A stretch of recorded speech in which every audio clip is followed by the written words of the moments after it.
All right, what is up, Macomb? My name is Matt. This is C4 Sports. We are back after, a 2-week hiatus, I believe it was. Seems like a month. Yeah, it seems a lot longer, but I think it's been 2 weeks that C4 Sports has been off the air, but we are back, the best number one rated sports talk show on 88.3 The Dog. Yes, absolutely. We said it. You can come find us right now at Studio 326. But like I said, my name is Matt. You can follow me on Twitter and tweet at any of us during the show, but for me, it's at LManMatt93. I'm Ryan Mason, and you can follow me on Twitter at Mason_ILChief. And I am Darius Hawkins, and y'all can find me on Twitter at _Hawk_13. All right, so we're going to kick it off as we normally do, with the schedule. Adam will be joining us later. He tweeted at us, so we should have our Western Illinois baseball insider with us in a few moments. But for now, we'll just start with the schedule, and we'll go right into football. We'll get Western baseball in a little bit. Friday, April 18th, we have women's tennis at South Dakota State. That's in Denver, Colorado, though, at 3 p.m. Baseball is at North Dakota State in Fargo, North Dakota at 6:30 p.m. We have a busy day Saturday for Western sports, April 19th. Track and field is at Southern Illinois, Edwardsville in Edwardsville, Illinois. They play at 12 p.m. Men's soccer is also at SIU, Edwardsville. They play also at 12 p.m. Baseball is at North Dakota State in Fargo, North Dakota at 1 p.m. Men's soccer is at Eastern Illinois as well as Northern Illinois. I believe they play Eastern Illinois at Northern Illinois at 2:30 p.m. Women's tennis is at Denver in Denver, Colorado at 3 p.m. And baseball is once again at North Dakota State, and that's at 3 p.m. Then Sunday, we only got 2 games for you guys. That's the 20th. Women's tennis is at South Dakota, still in Denver, at 10 p.m. And baseball will finish off their, I believe, triple header, against North Dakota State. 3 or 4 games against North Dakota State, and that game is at 1 p.m. Sunday.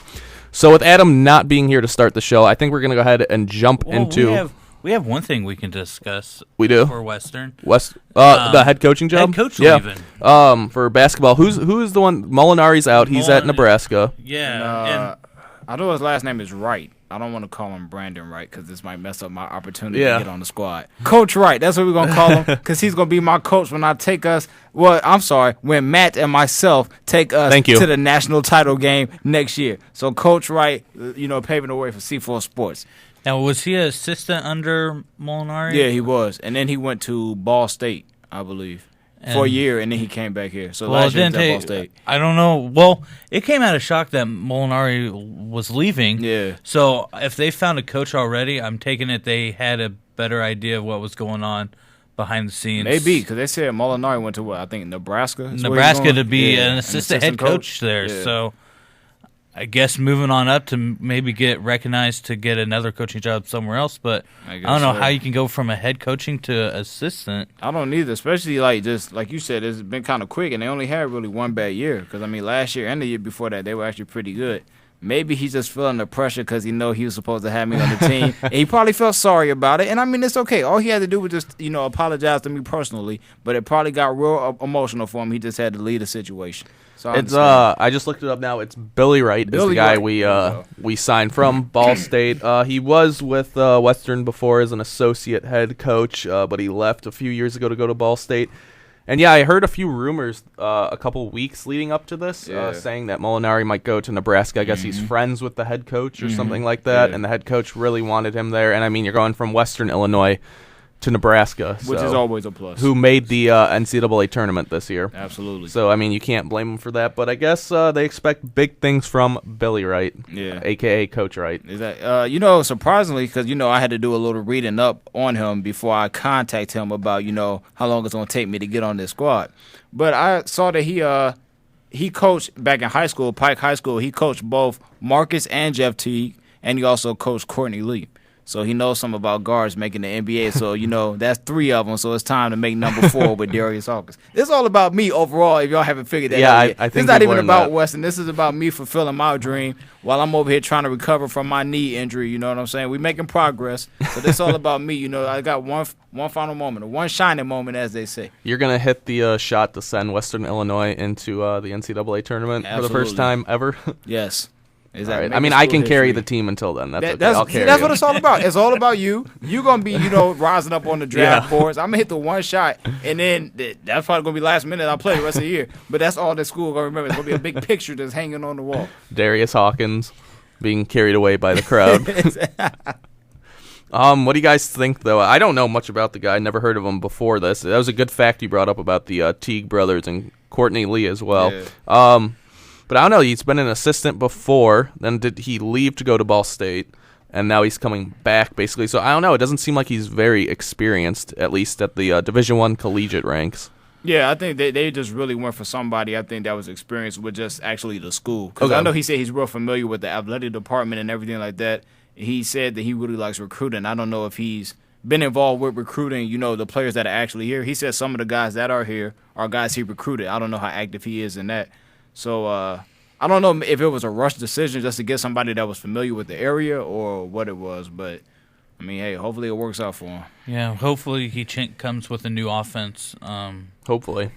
Idea, because it's kind of a blessing Molinari leaving, because I don't like the slow-paced game that he loves to play. It'll be better to everybody, especially Darius's eyes, with Molinari leaving. Yeah, absolutely. I've kind of taken that as a saying now. If, like, a sporting event is slow, if a team plays slow, I'm like, you're hurting Darius's eyes. Exactly. My friends will be like, who? I'm like, don't worry about it. Yeah, they'll know soon enough. You're just planting the seed, and, eventually it will grow. So I appreciate that. But, yeah, it'll definitely help the spectators, I'm guessing, with Molinari out and Billy Wright in, hopefully bringing a more high-paced offense. I think that's what this team needs. The team we had this season was not necessarily built for Molinari's system, and I don't know much about Billy Wright, but I don't think you can get any slower or defensive-oriented than Molinari. He would rival Thibodeau for even that, I would think.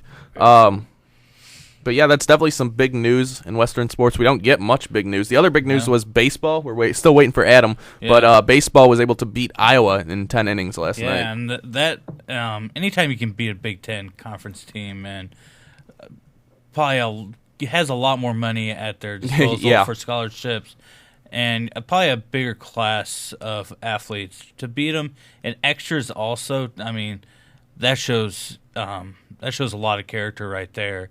And Adam probably has a lot to say about that when he gets here. Oh yeah, I can't wait for him to get here and hear what he has to say. Yeah, because he's probably happy because I got the tweet late at night that they won 8-6. So, I mean, I'm looking forward to hearing what he has to say. They're playing? Yeah, North Dakota State is, I guess, who's next up for this weekend series. I think they played tonight against Iowa one more time. If I saw the scheduling right. Adam will be able to clear that up when he gets here and gives us our little Western Illinois baseball insider. But definitely a big one. Who did we beat last year? That was a big. Was it Did Louisville? Did he say Oregon? Oregon. I think it was. I don't know if it was Oregon. He played. I think Louisville, but Louisville was the Summer League champions that beat Oregon. Arkansas. It was Louisville or Arkansas. I thought it was. Softball might have beaten Arkansas. I think we beat Louisville. I'm not for sure. We have to ask. We have to wait for the baseball insider to get here to clear that up. I just can't wait for them to get some home games here at Western and go out because they got. I mean, it's no U.S. Cellular hot dogs, but they got good hot dogs there. Baseball, just if there's a professional or organized baseball game going on, there's good hot dogs right next to it, and that's what draws me to baseball games. Yeah, I won't eat a hot dog at home, but when I go to the ballpark, I guess I have to pay $6.50 for a hot dog, and I don't know why. I mean, I will be working the baseball broadcast when they are here for the broadcasting department, but I will take time. If I have to walk away from my camera or whatever else I'm doing, I will. Sorry, Hitch. Sorry. But I need to get me a hot dog, a baseball ballpark hot dog. I had a couple. I went to 2 games last year. They were pretty good. So if they're up to last year's standards, my stomach will accept the hot dog. So I'm looking forward to that. But do you want to go ahead and move to football now? Let's just a little bit of Adam gets back. Just a little bit of football. All I got is the 2 big, if you can call them big. Well, one of them is the Chris Johnson to the Jets. New York had a good day. yesterday and today. They got Chris Johnson as well as Josh Freeman to the Giants, who will be backing up Eli Manning, potentially starting over him, I'm guessing, if Eli has a season like he did this past year. What are your guys' thoughts about that? I like Chris Johnson's move a lot better than Freeman because, Eli's Mr. Dependable. I know he throws a lot of interceptions, but he's there game in, game out, unless he's very, very sick, and I don't think that's even happened. I can't remember last time he did not take a snap for the Giants. It's been a while. I think he's got a pretty good record going.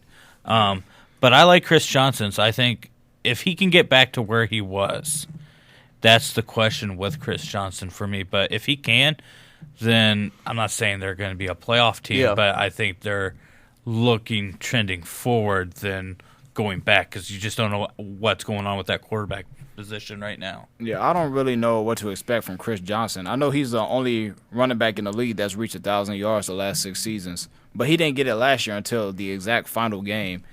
And I know he also hasn't missed a game in his career yet due to injury, which is impressive for his size. But I don't really know what to expect from him. He's definitely not the CJ2K that he called himself. He's not that guy anymore. But he still has speed. I don't really know what type of system they're going to use as far as working him in. Because who was our running back last year? Was it Chris Ivory?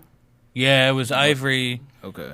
Yeah, I think it was Chris Ivory. Yeah, but shows you how much we carry about Jets football. I don't remember the Jets running back since LT and the other guy left when they was in the playoffs. Martin, wasn't it? Well, they had Curtis Martin a while ago, but they had another guy who played, I feel like at Michigan State or something like that was on their team.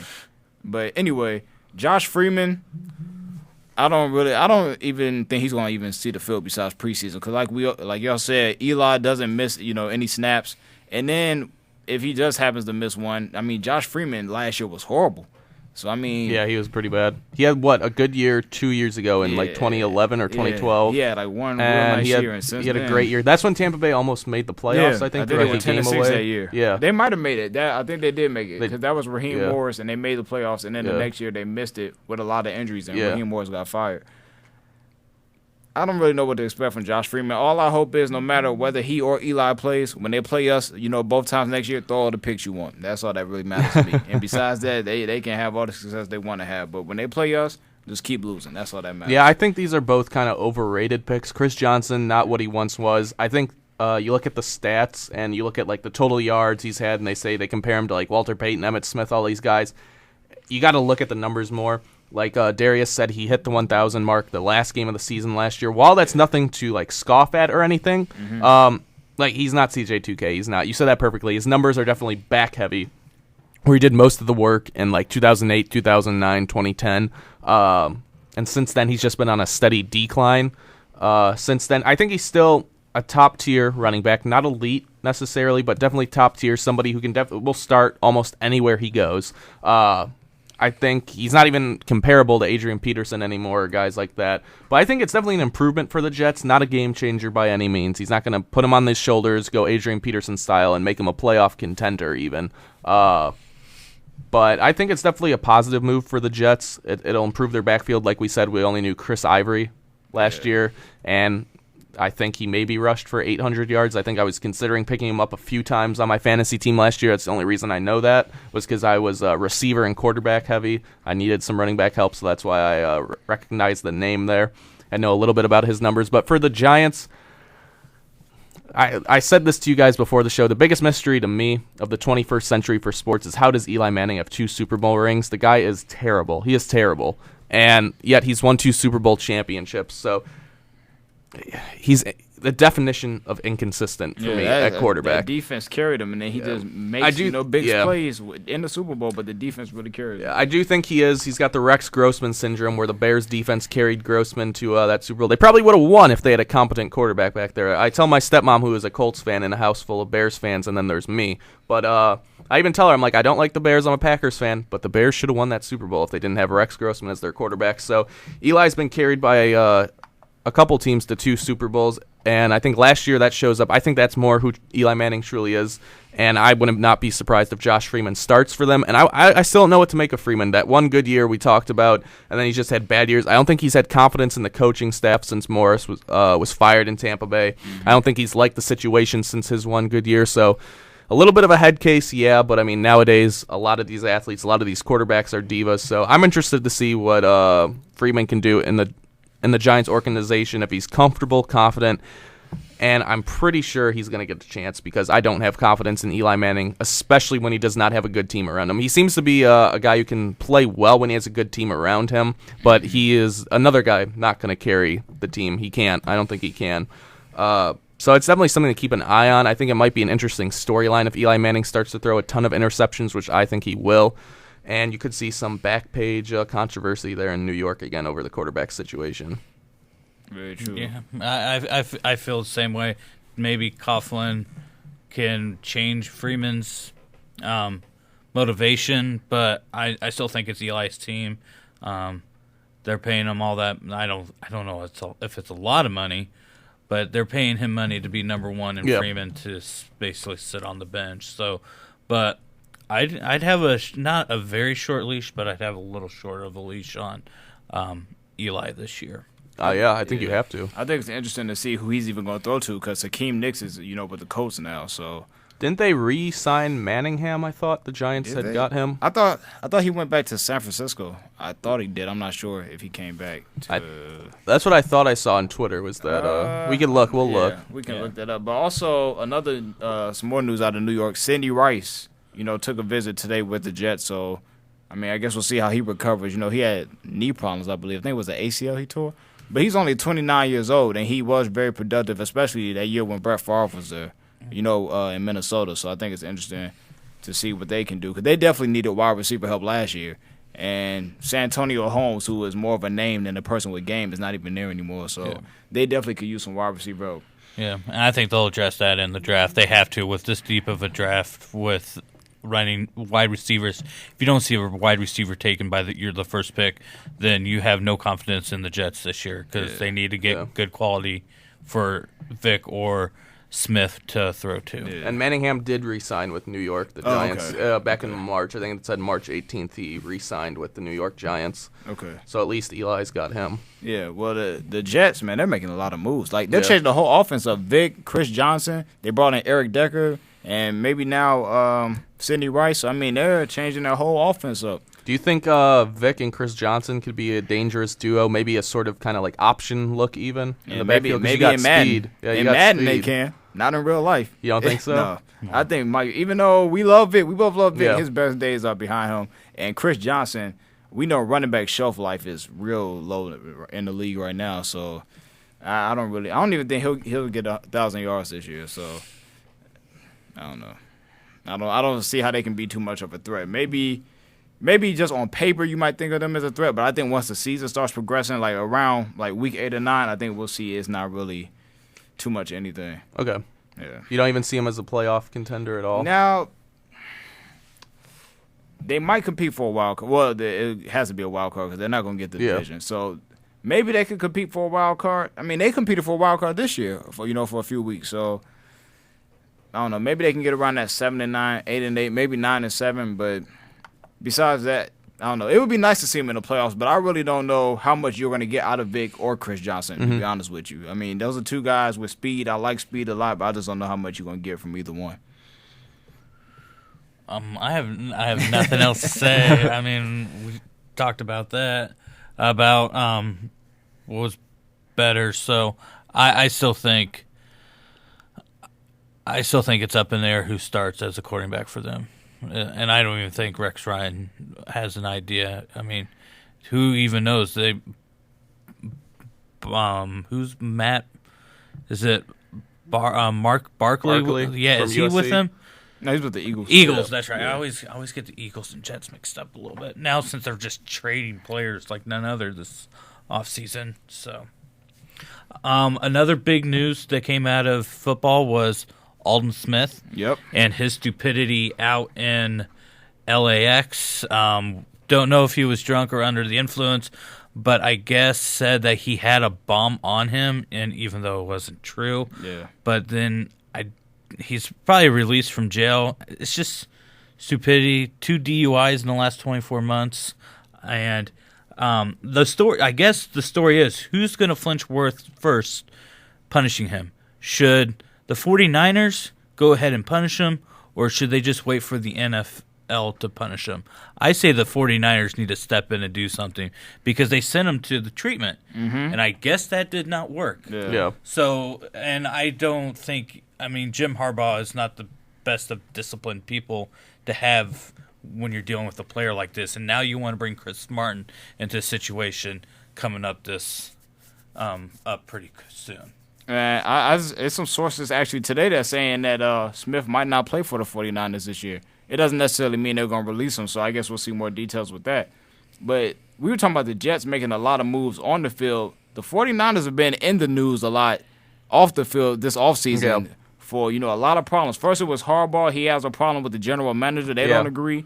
Now you had Colin Kaepernick with the supposed, sexual assault case in Miami. I saw Chris Culliver had some recent charges, and he was with Alden Smith at the airport, too, doing this whole thing, and now you got Alden Smith being stupid again. So I don't know what's going on with the 49ers, but they went from Super Bowl contender to now they blowing just the whole ship up. I don't know what's going on. Yeah, I'd be really upset if I was a 49ers fan because this should not be happening, especially in the day and age that we live in now. You look at a lot of these good teams in any sport. How often do you see stuff like that happen? Exactly. So that makes me question their management in a way, especially if you have a guy like Jim Harbaugh who wants out because he doesn't see eye to eye with the GM. Yeah. I think that says a lot because he seems to be a high character guy from everything I've seen, at least. And I just think you don't see this happening with many other teams, especially the elite teams. The stuff it does happen with the Dolphins and so on, or the Vikings from a few years ago.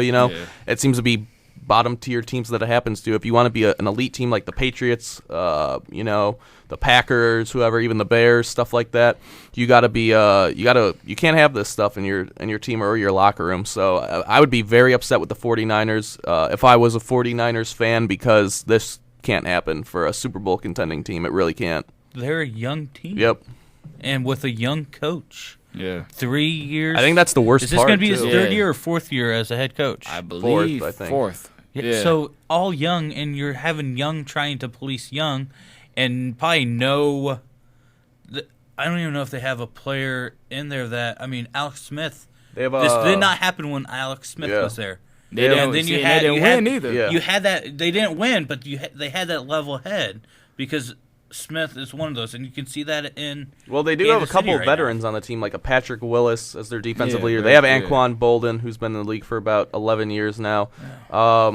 You would think those guys would step up and say something, but I think that's just what I'm trying to get at. If you're a 49ers fan, it's not like injuries or age are hurting you. It's like just stuff that should not happen. Yeah, drama. That's the worst way, I think, to go out or to lose is with off the field issues because you never know. You're just always going to be saying, what if these guys were mature? What if they had their head straight? What if our management controlled them?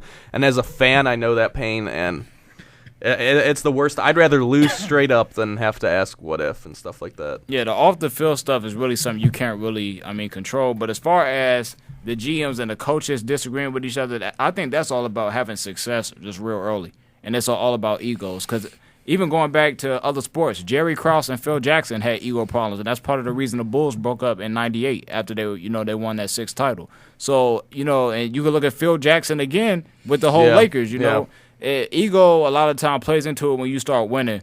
So as far as that, that can't really be prevented because those are two guys that's supposed to be over the team. Now, as far as in the locker room, like you said, I don't really know how much of a leader Alex Smith is, but Anquan Bolden, like you said, Patrick Willis, those are two guys who are highly respected across the league, especially Anquan. So I'm sure he's spoken up in that locker room. So, but he was just new to the locker room this year, so you just can't come in and just overtake people that's been there for a while.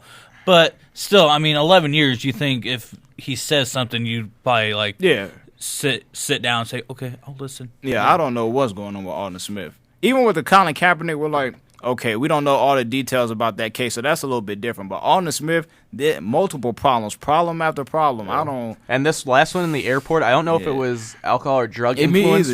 From what it sounds like, from what I've heard, it's just he got frustrated with the searches they're doing at the airport. And I'm assuming, from what I've heard, I'm inferring that he said something like, "Do you think I have a bomb?" or something like, "Yeah, I have a bomb," like sarcastically because he was upset. And it's just, I mean, come on, you can't do that in 2014. Yeah, and they should be able to check him. I mean, he's had the gun trafficking, he's had the gun weapon charges, and people have been shot at his house, and he's been stabbed. I didn't realize that happened until they were talking about that. So I don't know what is going on out in San Francisco or Miami or Florida, just in general, because it seems like people are going down in Miami and getting in trouble.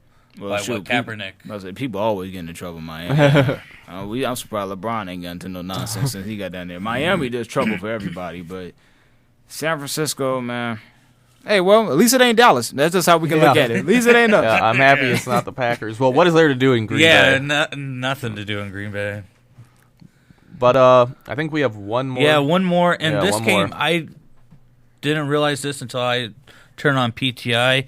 New York Times came out with a story today about Jameis Winston's alleged rape incident, being alleged that he was the culprit of it, and all the shortcomings that came of the investigation. And New York Times says that they're so horrible that there might be a chance that federal charges could be coming Tallahassee police way and even the university's way. And I'm just going to read a little bit of it. And it says, in his announcements, the prosecutor, this is when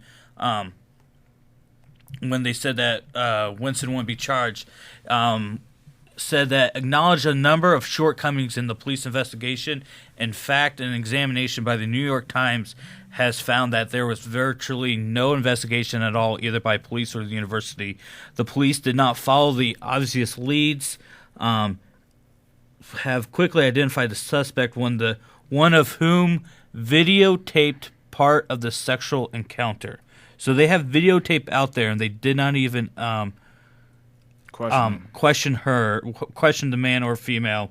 They didn't even interview Jameis Winston once he was named as a suspect. The police did not even attempt to interview him for nearly 2 weeks and never obtained DNA from him when they had DNA on the female's underwear. The detective didn't even waited 2 months to file his first report and suspended his report and didn't even tell the victim that he was going to do that. And probably the most shocking, it said a month before before the story even broke that he was alleged for this back a while ago, another female came up and accused Jameis Winston of unfair advancements. She said that they did have sex. She did not say no to him, but she said she needed counseling because the altercation just was bad. She said it didn't go the way she had planned. I guess not. But this is surprising that this is happening. To me, it is, and I don't know. I don't know what's going to come of it, but I think Tallahassee needs to worry a little bit. Yeah, this is crazy. I'm reading some of the excerpts from here. When they contacted Jameis Winston, like you said, it was 2 weeks. They waited so long, and they called him by telephone. Since when? Like, first of all, personally, I've never been brought in by the cops. Thank you, oh Lord. But I've watched a lot of Law and Order in my day. Okay, and every time I see somebody even being a suspect, the cops, my homegirl Mariska Hargitay, always gotta give her a shout out. Law and Order SVU, you know what it is. Olivia Benson. Okay. They get the people, and they come up to them, get them in the cop car. They talk to them in the interrogation room. I've never heard somebody being contacted by phone, as if he's just going to say on the phone, yeah, I did it. Like, what? Yeah. What are they trying to order a pizza or something? I don't know why they called him on the phone. And then Let's see what else here. Oh, they talked about the guy who had the like you said, who did the recording. Because supposedly the I don't know her name, the accuser, said that somebody had recorded it, and his name was Chris. It turns out it was a player, Chris Casher, but by the time the authorities had talked to him, he already deleted the video from his phone. So it seems like they're not really taking this serious, which I've seen other people who have studied, rape cases and looked into that a lot of times, even without athletes, that this is something that's not like, people don't jump on this the way that they should. It doesn't have a level of importance all the time, which is really sad. Because, that's obviously not something to play with. And then on top of that, you add that it's Florida State, all about football. So these athletes are getting the benefit of the doubt. And this one thing, this ain't necessarily even relative to just this case. I never understand why athletes even have, things with sexual assault come up in their name. Okay, let me phrase that differently. I understand maybe from a point if somebody is trying to scheme them out of money. But the other side of it, you ain't got to chase no women, man. You're an athlete that, and most of the time that is well-known, like Darren Sharper. Okay, first of all of us in here like women a lot. That's number one, okay? So don't take this the wrong way. But Darren Sharper is a good-looking brother. Like, I think we can just say that. Darren Sharper keeps himself clean, all right? Got the nice fade, so the goatee always kept. You're asking why does he have to force a Yes, woman? okay. I don't understand this. Cause like, come on, I was a fan of Darren Sharper his whole time in the league. He was a Packer, a long-time Packer. Packer, Saint, Viking. I wanted him to come to Dallas. I remember they was talking to him for a minute. What do you got to chase women for? And if you chasing them, okay, maybe you like to chase. Why you got to force yourself on them? I don't understand that. Because there's some people who just, quite frankly, they dropping their draws for the athletes. I mean, that's just what it is. They dropping the draws, and I don't understand why if he about getting the draws, why he just don't take them in a kind, respectable manner. I don't understand that. But, I mean, maybe that's just me. I don't know what goes on in these people's head. Yeah, I definitely agree with Darius. I don't understand it because at least going to Western and seeing what goes on here with our not-so-good football team, I think that's a fair statement. But I don't know. It's just I think that shows Jameis Winston's character. If I'm a team, he's eligible next year? He just has to do one more year. Yeah. I don't know if I'm taking him despite even if he wins the Heisman again. He's got to be the front runner if he's eligible. I don't know if I'm taking. I don't want somebody like that on my team. Who now there's 2 potential cases against him, and I think one, it doesn't surprise me if this was covered up. I remember watching the press conference, all the news going up to them like, please don't be a cover up. Please don't be a cover up. Like I want some credibility in college sports and again. And then when you saw it, goes like, okay, I bought it. Like, okay, yeah. I thought it was investigated. Now we're finding out that it wasn't even investigated. Yeah. And then this, I don't know if you were here when I was talking to him about it, but the president of the university, 25% of his salary comes from the booster club. I think that statement right there is why it's sad that I'm not surprised that this came out. I'm not at all. Not at all surprised. When you find that out, because I don't think that happens at most universities. I guess we need to talk to Jack Thomas. I think it goes back to what we saw from Miami a few years ago when we had Miami. That guy got in trouble for giving benefits to the players. He paid strippers to get abortions from the players' kids. They were the players' kids at Miami, and he paid for abortions. I'm like, this is just I think what college sports is. There's a show out there. You should definitely donate to the Kickstarter for one. BMS, Blue Mountain State, if you watch that. It's an over-exaggeration, over-dramatized version of what college sports is. It's not to that extreme, but you watch it and the core element is kind of, I think, true for Division I college sports, and specifically football, also maybe basketball. I think that's true. If you haven't seen it, watch it. It's hilarious, for one. It's one of my favorite shows. It's a comedy. It is hilarious, and donate to the Kickstarter so we can have a movie. It deserves a movie. But I think that kind of sums up what college sports, Division I football, is to an extent. They get away with anything they want. They don't have to go to class. I remember reading an article a few years back now about Rogers Cromartie, who went to Florida State, and they said he had a first-grade reading level, yet he passed all the classes while he was there. No, he was making millions of dollars at the time as an elite quarterback in the NFL. And it doesn't surprise me. This is what college sports is right now, because the saying proves true in this: mo money, mo problems. And college sports, specifically football, rakes in cash. Like Florida State made millions upon millions of dollars, not just by the grants they get for winning the championship, but the big money is in that merchandise sales.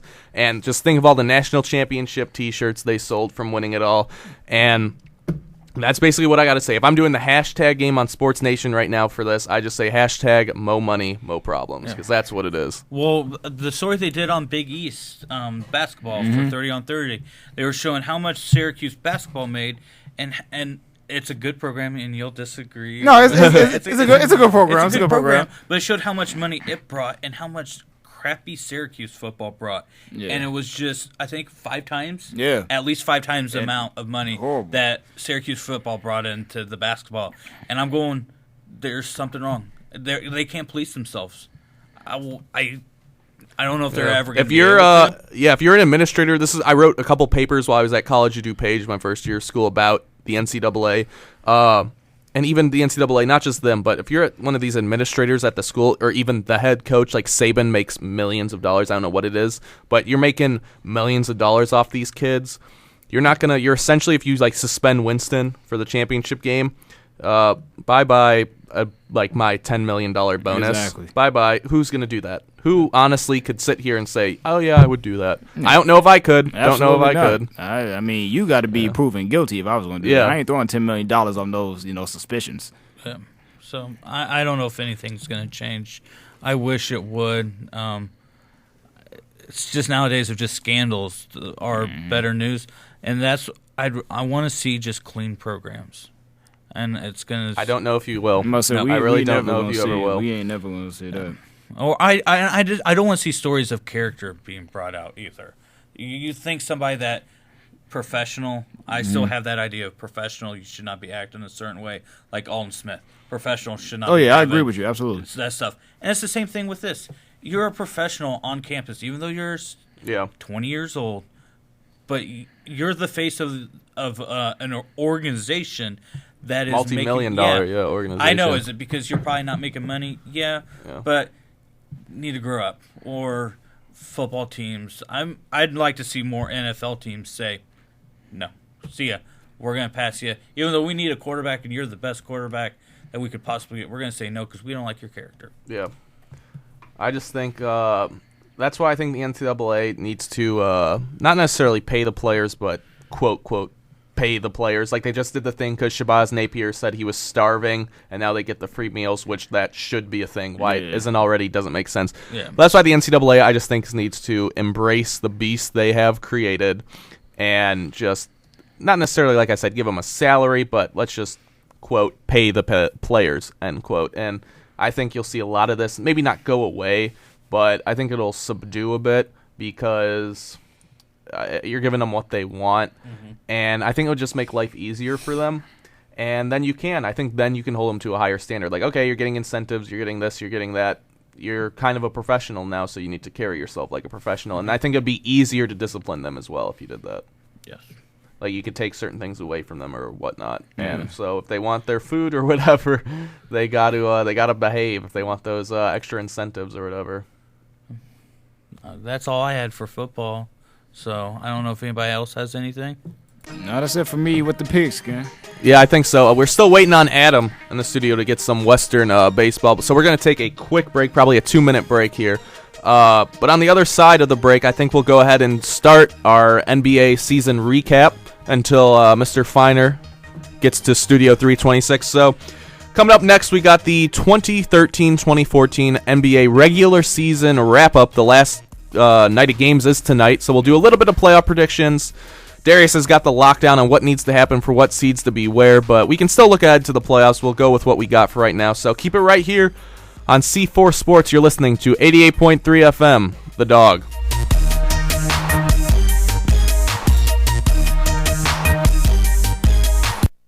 More than 100 million wild animals are killed each year, illegally. Poaching is just one of the risks animals face at our hands. I'm Tom Barry. I'm an actor. I grew up in the beautiful rural countryside of Ohio, where animals roamed freely in the open forests. I have a deep concern to help preserve those open spaces for our wildlife friends, so they can live and thrive like they used to. Destruction of their habitats threaten their very existence. The best way to protect wildlife is to protect the land where they live. The Humane Society Wildlife Land Trust works with private landowners to protect wildlife, to preserve natural habitats and establish permanent sanctuaries. To learn more or to work with the Humane Society Wildlife Land Trust, call 800-729-SAVE. That's 800-729-SAVE. Or visit wildlifelandtrust.org. Thank you. Everybody, let's go, let's go. Ho, ho, ho. Welcome, everyone, to West High School Spring Fling. Hey, where we at, All right, I've gone through all the tracks. Just move through the beats. Do your thing. All right, everyone, let's hear it for West High's own Brooke Turner, a.k.a. DJ Hook. Scratching at my first school dance takes confidence. So getting into college, I've got what it takes. Okay, I went through the practice sessions. I slept good. I feel good. We will now begin the test. Please take out your pencils. I got this. We're all good at something. Maybe it's breakdancing or skateboarding or video games. Whatever you're good at, you had the skills to make it happen. And those same skills will help us get to college. Visit knowhowtogo.org to learn what you should be doing right now to prepare for college. Start taking the steps at knowhowtogo.org. I've got what it takes. So do you. Brought to you by the American Council on Education, Lumina Foundation, and the Ad Council.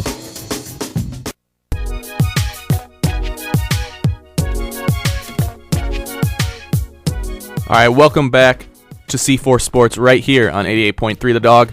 My name is Matt. I'm here with Ryan and Darius. We're still waiting on Adam, our Western Illinois baseball insider, but he said he'd be in the studio, so we're going to hold him to that. So hopefully he'll be back soon so we can talk some Western baseball. But we're going to go ahead and start with our 2014 NBA regular season recap, with the last games being tonight before the playoffs start over the weekend, I think? Sunday or Monday? Saturday. Saturday, okay. They start earlier, a lot earlier than hockey do. They got a less break. But so we'll go ahead and go with look back to what we had said at the start of the season. Ryan's the only one who's got his picks, but I think me and Darius got a good idea of what we said. I remember for me it went Bulls 1, Pacers 2, Heat 3, Knicks 4, Nets 5, and then in no order, I think I had Cleveland, Detroit, and the Hawks. That's who I had rounding out my playoff series, so not too good. I get my bailout pick, though, because I did say if Rose did not stay healthy, I was taking the Pacers over the Bulls in the East. So I'm calling in my bailout, because I said that if Rose gets hurt, I got my Pacers as my bailout pick in the East.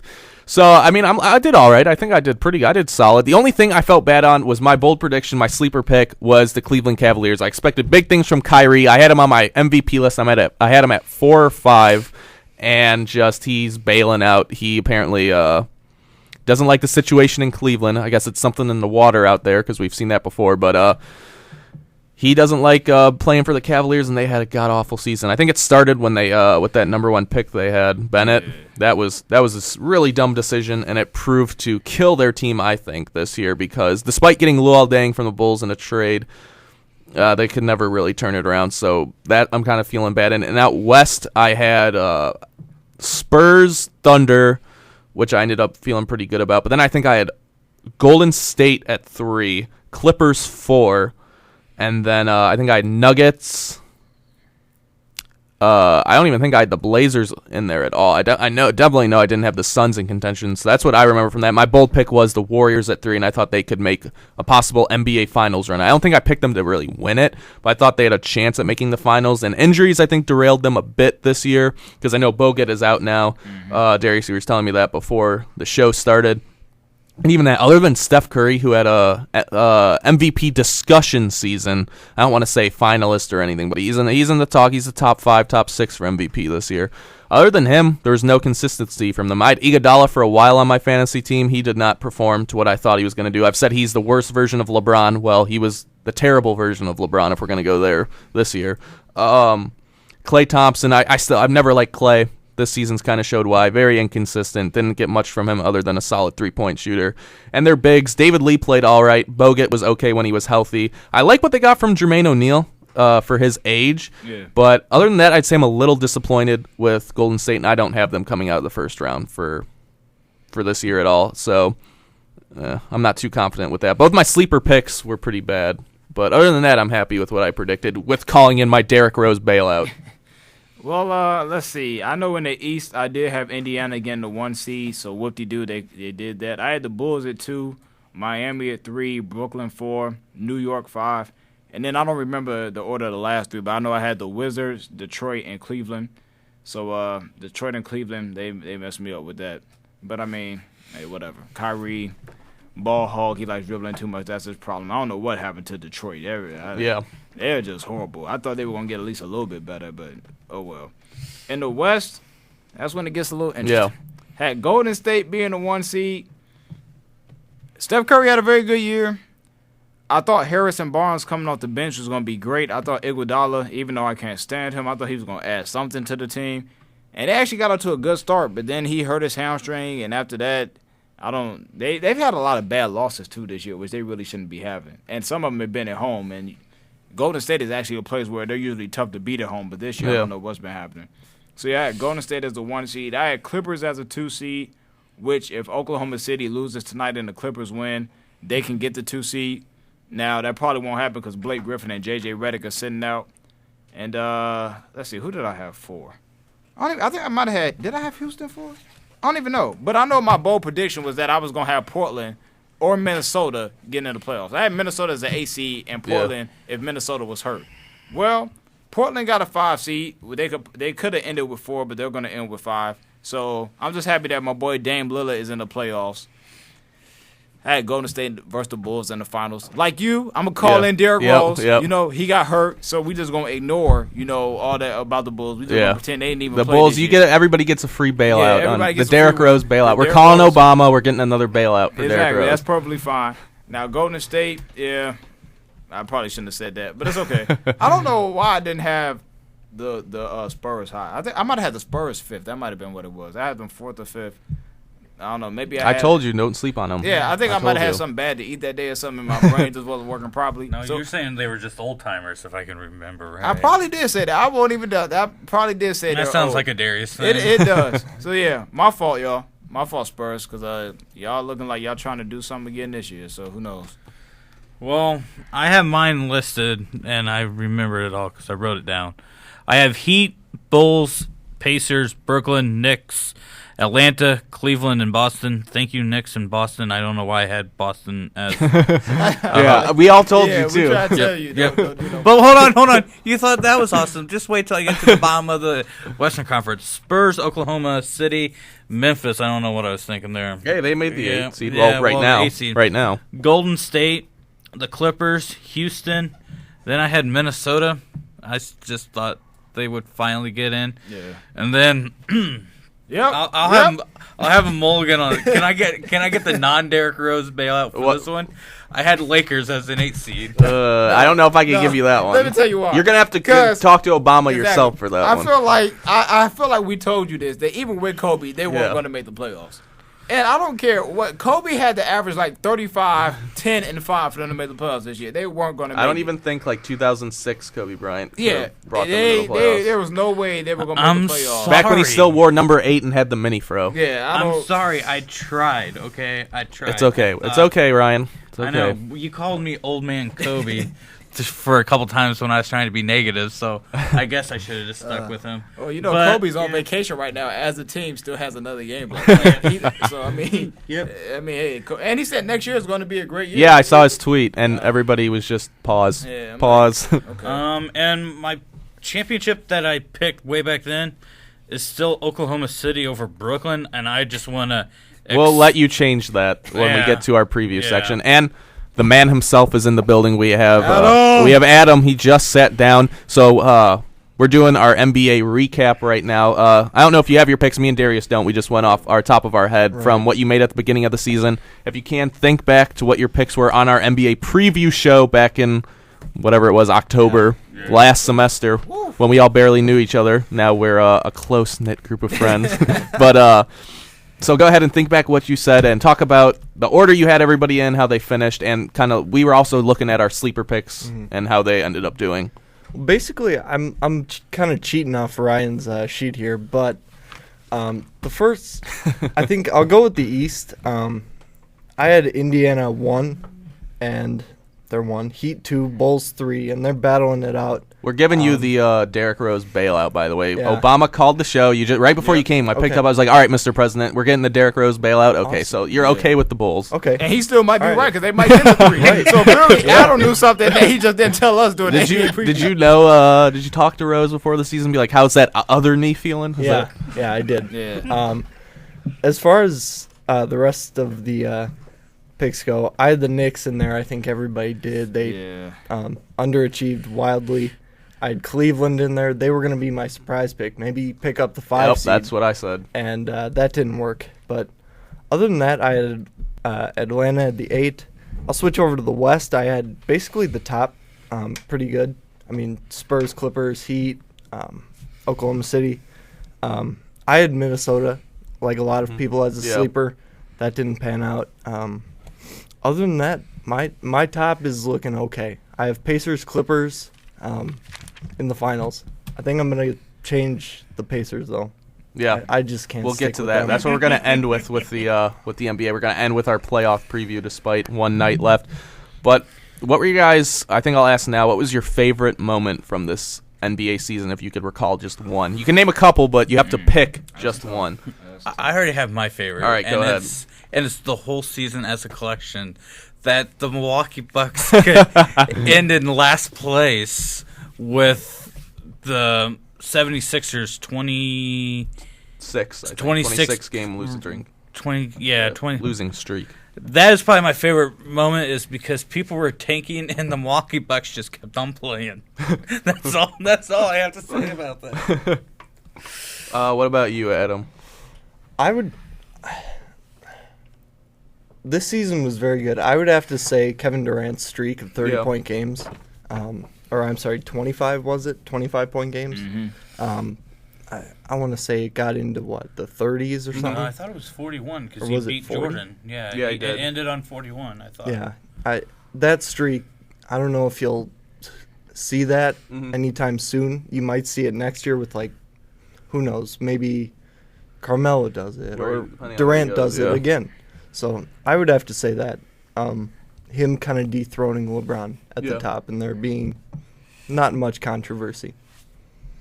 Darius, do you have one yet? But I just got confused because I saw that the Knicks just signed Lamar Odom for the rest of the season. Geez. But it's one game left. Yeah. All right, if this is what Phil Jackson calls being a good GM, then the Knicks are going to suck again next year. Anyway, they're going to suck because they're going to lose Melo. We're going to get to that. I actually don't know if he's going to leave. I actually don't because, it's kind of crazy. But I actually had 3 favorite moments. I got to agree with Adam. Kevin Durant's streak was great to see, especially before Russell Westbrook came back, the way he was carrying that team. Y'all know Damian Lillard is my guy. I really enjoyed that they, they started the season very nice. They kind of fell off a little bit, but they had a very good start to the season. And also, I got to show a lot of love to Phoenix. The Phoenix Suns played some real good basketball this year. I really wanted to see them in the playoffs. It's rare in the NBA that you see teams, make the playoffs or even have good seasons. Because usually in the NBA, it's almost like who's going to be good and who isn't. So it's kind of rare for a team that everybody thought was going to tank for a top pick. It was great to see them have a very good year. Shout out to Jeff Hornacek, who, I didn't know he was going to be this good of a coach in his first year. He had a very good first year coaching. Jason Kidd had a good year coaching too. If we look at it, he started off rough, but they've been playing good ball. So I got to end with the Suns. The Suns had a very good year, so shout out to them. Yeah, you stole mine. I was gonna say if I had 2, it would be the Suns because they were a lot of fun to watch because I got put on them for my player on PS4 and they do a little storyline on the next gen, so I got to know those guys pretty well. They made me wear a clown nose, but that's okay. Wow. Okay. But so yeah, I liked watching the Suns. I love Dragic. I think he was a lot of fun to watch. So I really wanted them to make the playoffs. I was kind of sad when I saw they didn't a few days ago. So that was definitely that's just kind of one thing. If there's one thing that I did not see coming, it was that. So that's why I got to put that up there. And the other one was LeBron's game winner against Golden State, I believe, because literally that night I had an argument with my roommate how he still, for some reason, despite insane playoff moment after insane playoff moment, ignorantly says LeBron is not clutch. And I had an argument with him that night, and he hit that crazy fadeaway 3 at the buzzer, and I was like, really? Really? But no, so I just as a big LeBron fan, that was a lot of fun to watch. And I got to go to that Heat Bulls game that went to overtime. My girlfriend took me to that one. So I would say those three things were my best moments from this season, what I'll probably remember. And I'm looking forward to the playoffs now. Absolutely. So who do you guys have for we'll do Rookie of the Year, Most Improved, and we'll do MVP. I don't think there's much discussion for at least two of the three. Yeah. But we'll go ahead and do that. Ooh, y'all just gonna look at me. Darius, we're gonna start. Goodness. We always start with do you. I gotta do all three? Yes. That's all three, right? Okay, Rookie of the Year, sadly, Michael Carter Williams. Whatever. Went to Syracuse. Don't nobody care about him. Okay, what else did you say? Oh, no, we're doing Most Improved last. MVP, Kevin Durant. Gotta win it this year. Ooh, Most Improved. Yeah. There's got to be somebody out of Phoenix. Like, I don't see anybody outside of Phoenix winning that. So you can put it on Dragic. You can put it on Gerald Green. I know one of the Morris twins was in there for the running. I'm going to go with Gerald Green, though, because Dragic, it's like people just realized he could play this year, but I knew Goran Dragic was a good basketball player. Gerald Green struggled for a little bit when he was first in the league and had to go overseas, do some D-League ball. Gerald Green is my Most Improved. And even though you didn't say Coach of the Year, I'm going to give that out, too. Okay, go ahead. I'm going to go ahead. Jeff Hornacek. Even though they didn't make the playoffs, nobody expected him to be good. And in second place, I have Terry Stotts from Portland. Okay. A lot of people were saying Popovich. They've had a great year. I'm not giving it to him. Thibodeau, he had a great year with what they say, less talent. Well, Derrick Rose is hurt every year now, so every year is less talent. So I don't really care about that either. So I got to go with Hornacek or Terry Stotts. And neither one of them is probably going to win it, but that's okay. If you want to, we could keep going. We do. I think the only one we're really missing is Defensive Player of the Year. Defensive Player of the Year. Man, now if this was like the beginning of the season, I would say Roy Hibbert, but that's not going to. Nope. That's not. I really want to get this award to Joe King. Yeah. But at the same time, I really don't know what he's been doing defensively as of recent. I mean, he's been playing great basketball.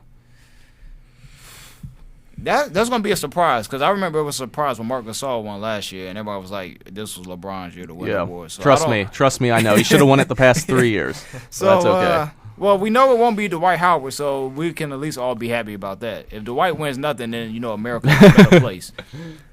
Man, I don't even know. I'm not touching that. We're just gonna say Joe King just because he should win something. I don't know what he should win, but he should get like a free T-shirt or something just for what he's done. I mean, I've got a lot to say about all of these, so that's why I'm gonna go ahead and go last. Okay. I guess I'll start with Rookie of the Year, and I said this after his game against the Heat. Michael Carter Williams. You've been decided since game one. That was game one. Game one. It was a game one. I don't know if it was game one. I think it was game one. Yeah. Game one. It was game 2 for Miami, but I believe it was game 1 for Philadelphia. So Sixers should at least win something. I don't know. Besides probably one of the top 2 draft picks. MVP is of course Durant, and I had that at the beginning, even before the season ever started. Oh, you did. And you thought I was crazy.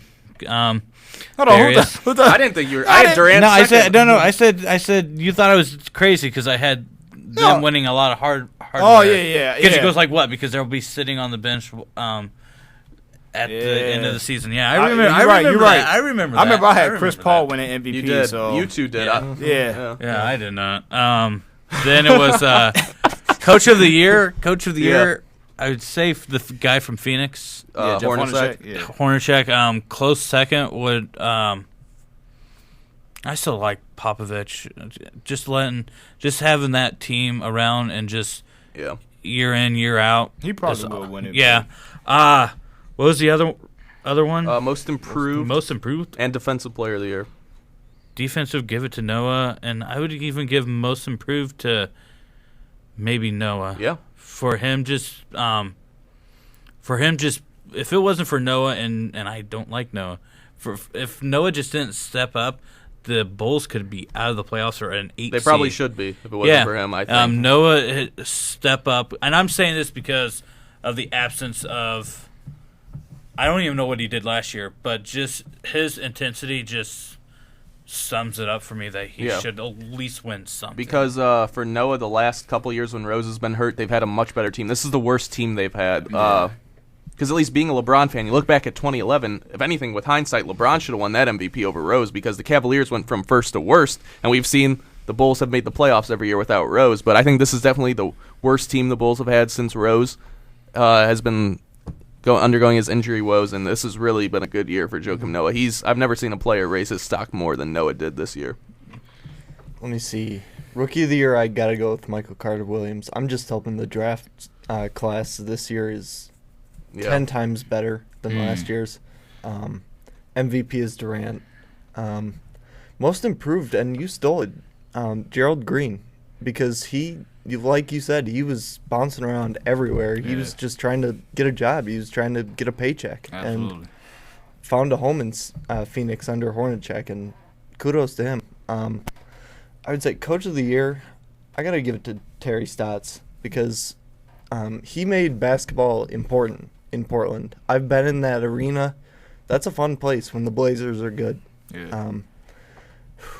Let me see. What was the other one? Defensive, yeah. Defensive player. I'm going to go off the grid. I'm going to say Andrew Bogut. Without him, I think Golden State would give up 120 every game and just try to shoot people out of the gym, which they already do. But Bogut went through some injuries, and I'd say he kept them relevant. He kept them in a lot of games. You could even go Chris Paul there, led the league in steals again this year. Yep. So those are my picks. For me, I'll start with Rookie of the Year. I think if it's not Michael Carter-Williams, I might actually go Tim Hardaway Jr. in New York. He had a hell of a year. I kept a close eye on him, being a big Michigan fan, and he led us to the Final Four, the championship game the year before.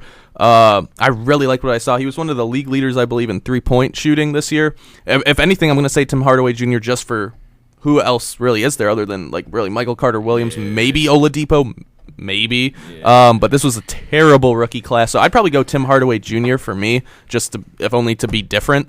I think it's really just between those two guys. It's going to be one of them, I think, personally. It probably will be Michael Carter-Williams, but my vote, maybe a little biased, would go to Hardaway Jr. For Defensive Player of the Year, I think it's between Noah, LeBron, and DeAndre Jordan in L.A. I got a lot to say about DeAndre, too. I got a little surprise for you guys thrown in there, and it involves him. But I'd probably go. I want to say LeBron because he's the best defender, but I don't know if I'm gonna. He had his best defensive season. I want to say I'll probably go Joakim Noah on that one because I think it started with his defense and then that transitioned to his offense. LeBron, I still think is the best overall defender in the NBA, but this year I got to go. I think he's been robbed in the past too, at least 3 years. But this year I got to go. I think Joakim Noah probably deserves it, and I'd probably say DeAndre Jordan would be second after I think DeAndre led the league in blocks this year, I believe. For most improved, it's between those two guys again. Gerald Green is a very good choice. I like that a lot. I hadn't thought of that at first, but now that you said it, I do like that choice a lot. I think he's definitely a finalist on there if we're going to go top 3 or top 4. For me, it's between Joakim Noah and DeAndre Jordan. I was watching the Clippers game from over the weekend, and one of the color commentators had said something about him and how this is the best year of his career, and every year he has improved, and this has been his biggest jump. I believe he's first or second in field goal percentage. He's averaging the most points he has in his whole career, as well as leading the league in blocks, as well as I think he's up there in efficiency, surprisingly, as well, at least for the centers. So I'm going to say it's between DeAndre Jordan or Joakim Noah. Being a Bulls fan, I want to say Noah because he has led the Bulls this year. He's done something very few players, nobody ever thought Noah could do. So I'd probably give the award to Joakim Noah. But if it could be a tie, I would tie between Jordan and Noah because the difference in numbers definitely favors DeAndre Jordan, the improvement he's made. But I think just Noah stepped up as a leader and as a star player, as an all-star as well for the Bulls, and really carried a team that should have tanked. I think everybody except for Joakim Noah expected to tank, and then when Noah kind of kept them afloat, they were like, okay, maybe we can do this.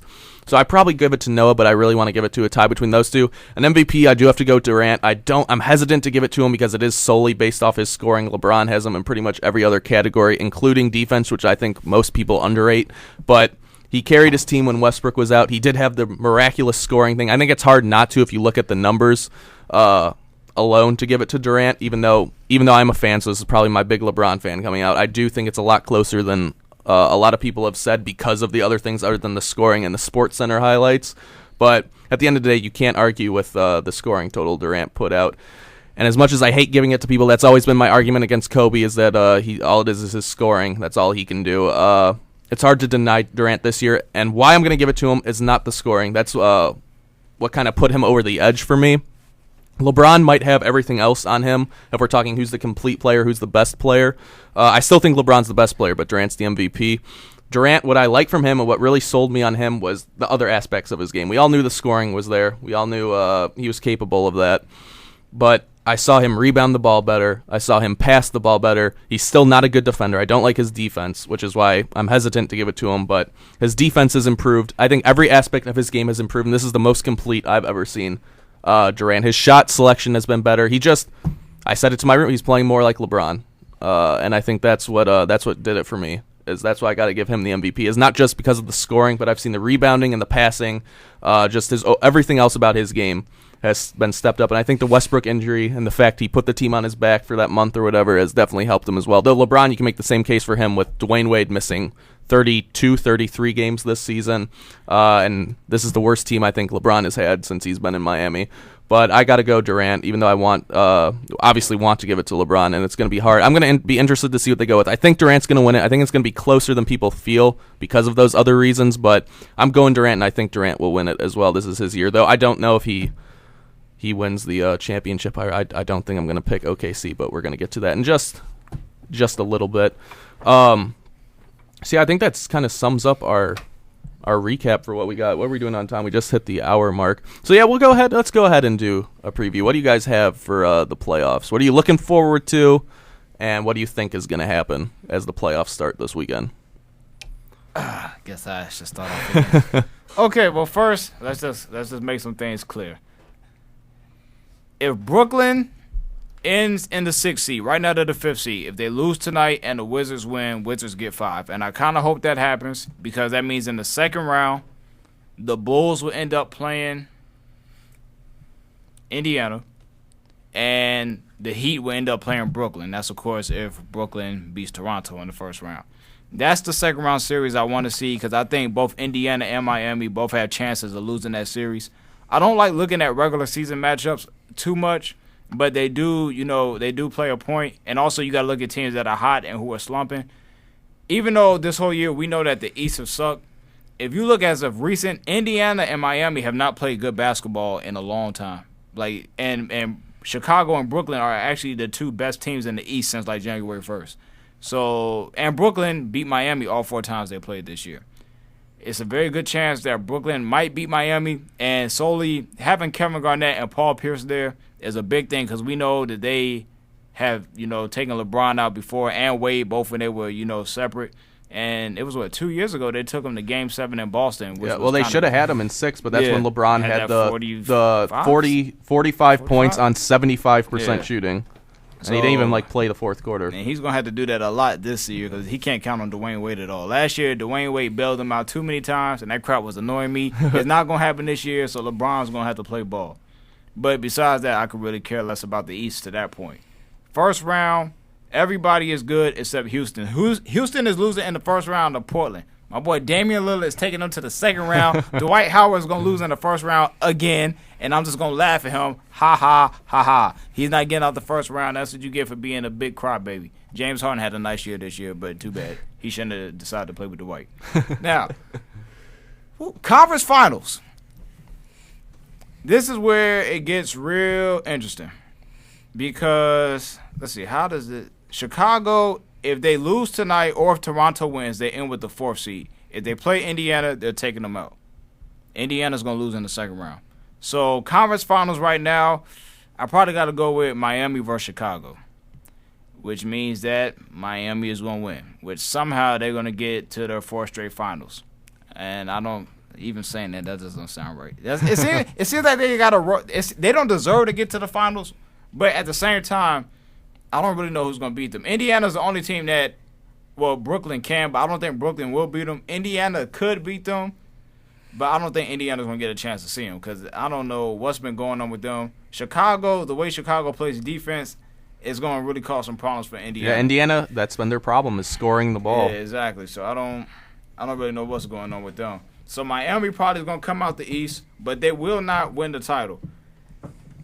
I have no idea who's gonna beat them though. Well, it's who you got coming out of the West. That's the problem. I have no idea who's gonna beat them. You got we're making you take a pick. Okay. Do you want to wait? We'll all go and then we'll come back to you for your West. You can do that. Okay. I'm not gonna run away from this. Okay? All right. Maybe Coach Wright is listening and he's looking for a dude who's gonna be a great playmaker next year. And he needs somebody who's not gonna run away from the pressure. I'm gonna stay here and I'm gonna read this off. Okay. San Antonio, man. San Antonio in the second round. If Portland wins, they play Portland. San Antonio will win there. OKC will play the Clippers. Man, that's tough. Oklahoma City will win that. I really want to go with San Antonio, but I feel like Kevin Durant does not having that right now. I don't know. I feel like him and Russell Westbrook, even though they haven't necessarily played great since Russ has come back. So you have San Antonio and OKC in the conference finals. But I could go with either one of them winning. But this the crazy thing, and this kind of makes sense, but at the same time it doesn't. I said Miami's not going to repeat. If San Antonio plays the Heat again, San Antonio's going to win. I don't have any doubt about that. But if they play Oklahoma City, I feel like something in LeBron's head is not going to let them lose that series. I feel like just because it's Kevin Durant, like he's not going to – he can't really – Kevin Durant's almost like his little brother because, they're friends. Exactly. They work out together in the offseason. And the thing is, he can't really guard Kevin Durant, but it's not like Kevin Durant can guard him either.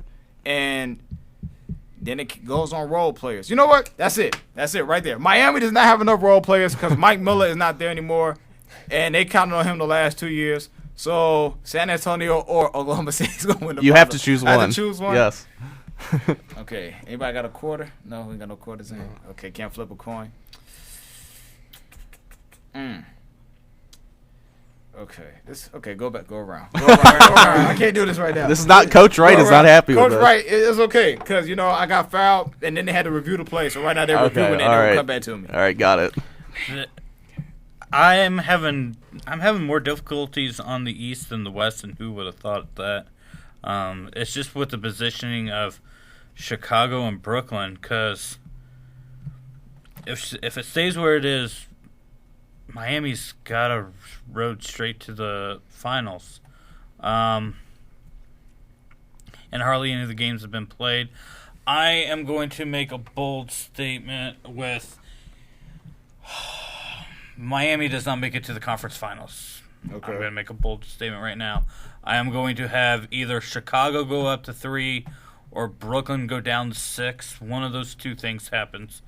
I'm hoping not. If both of them happen, that's even better.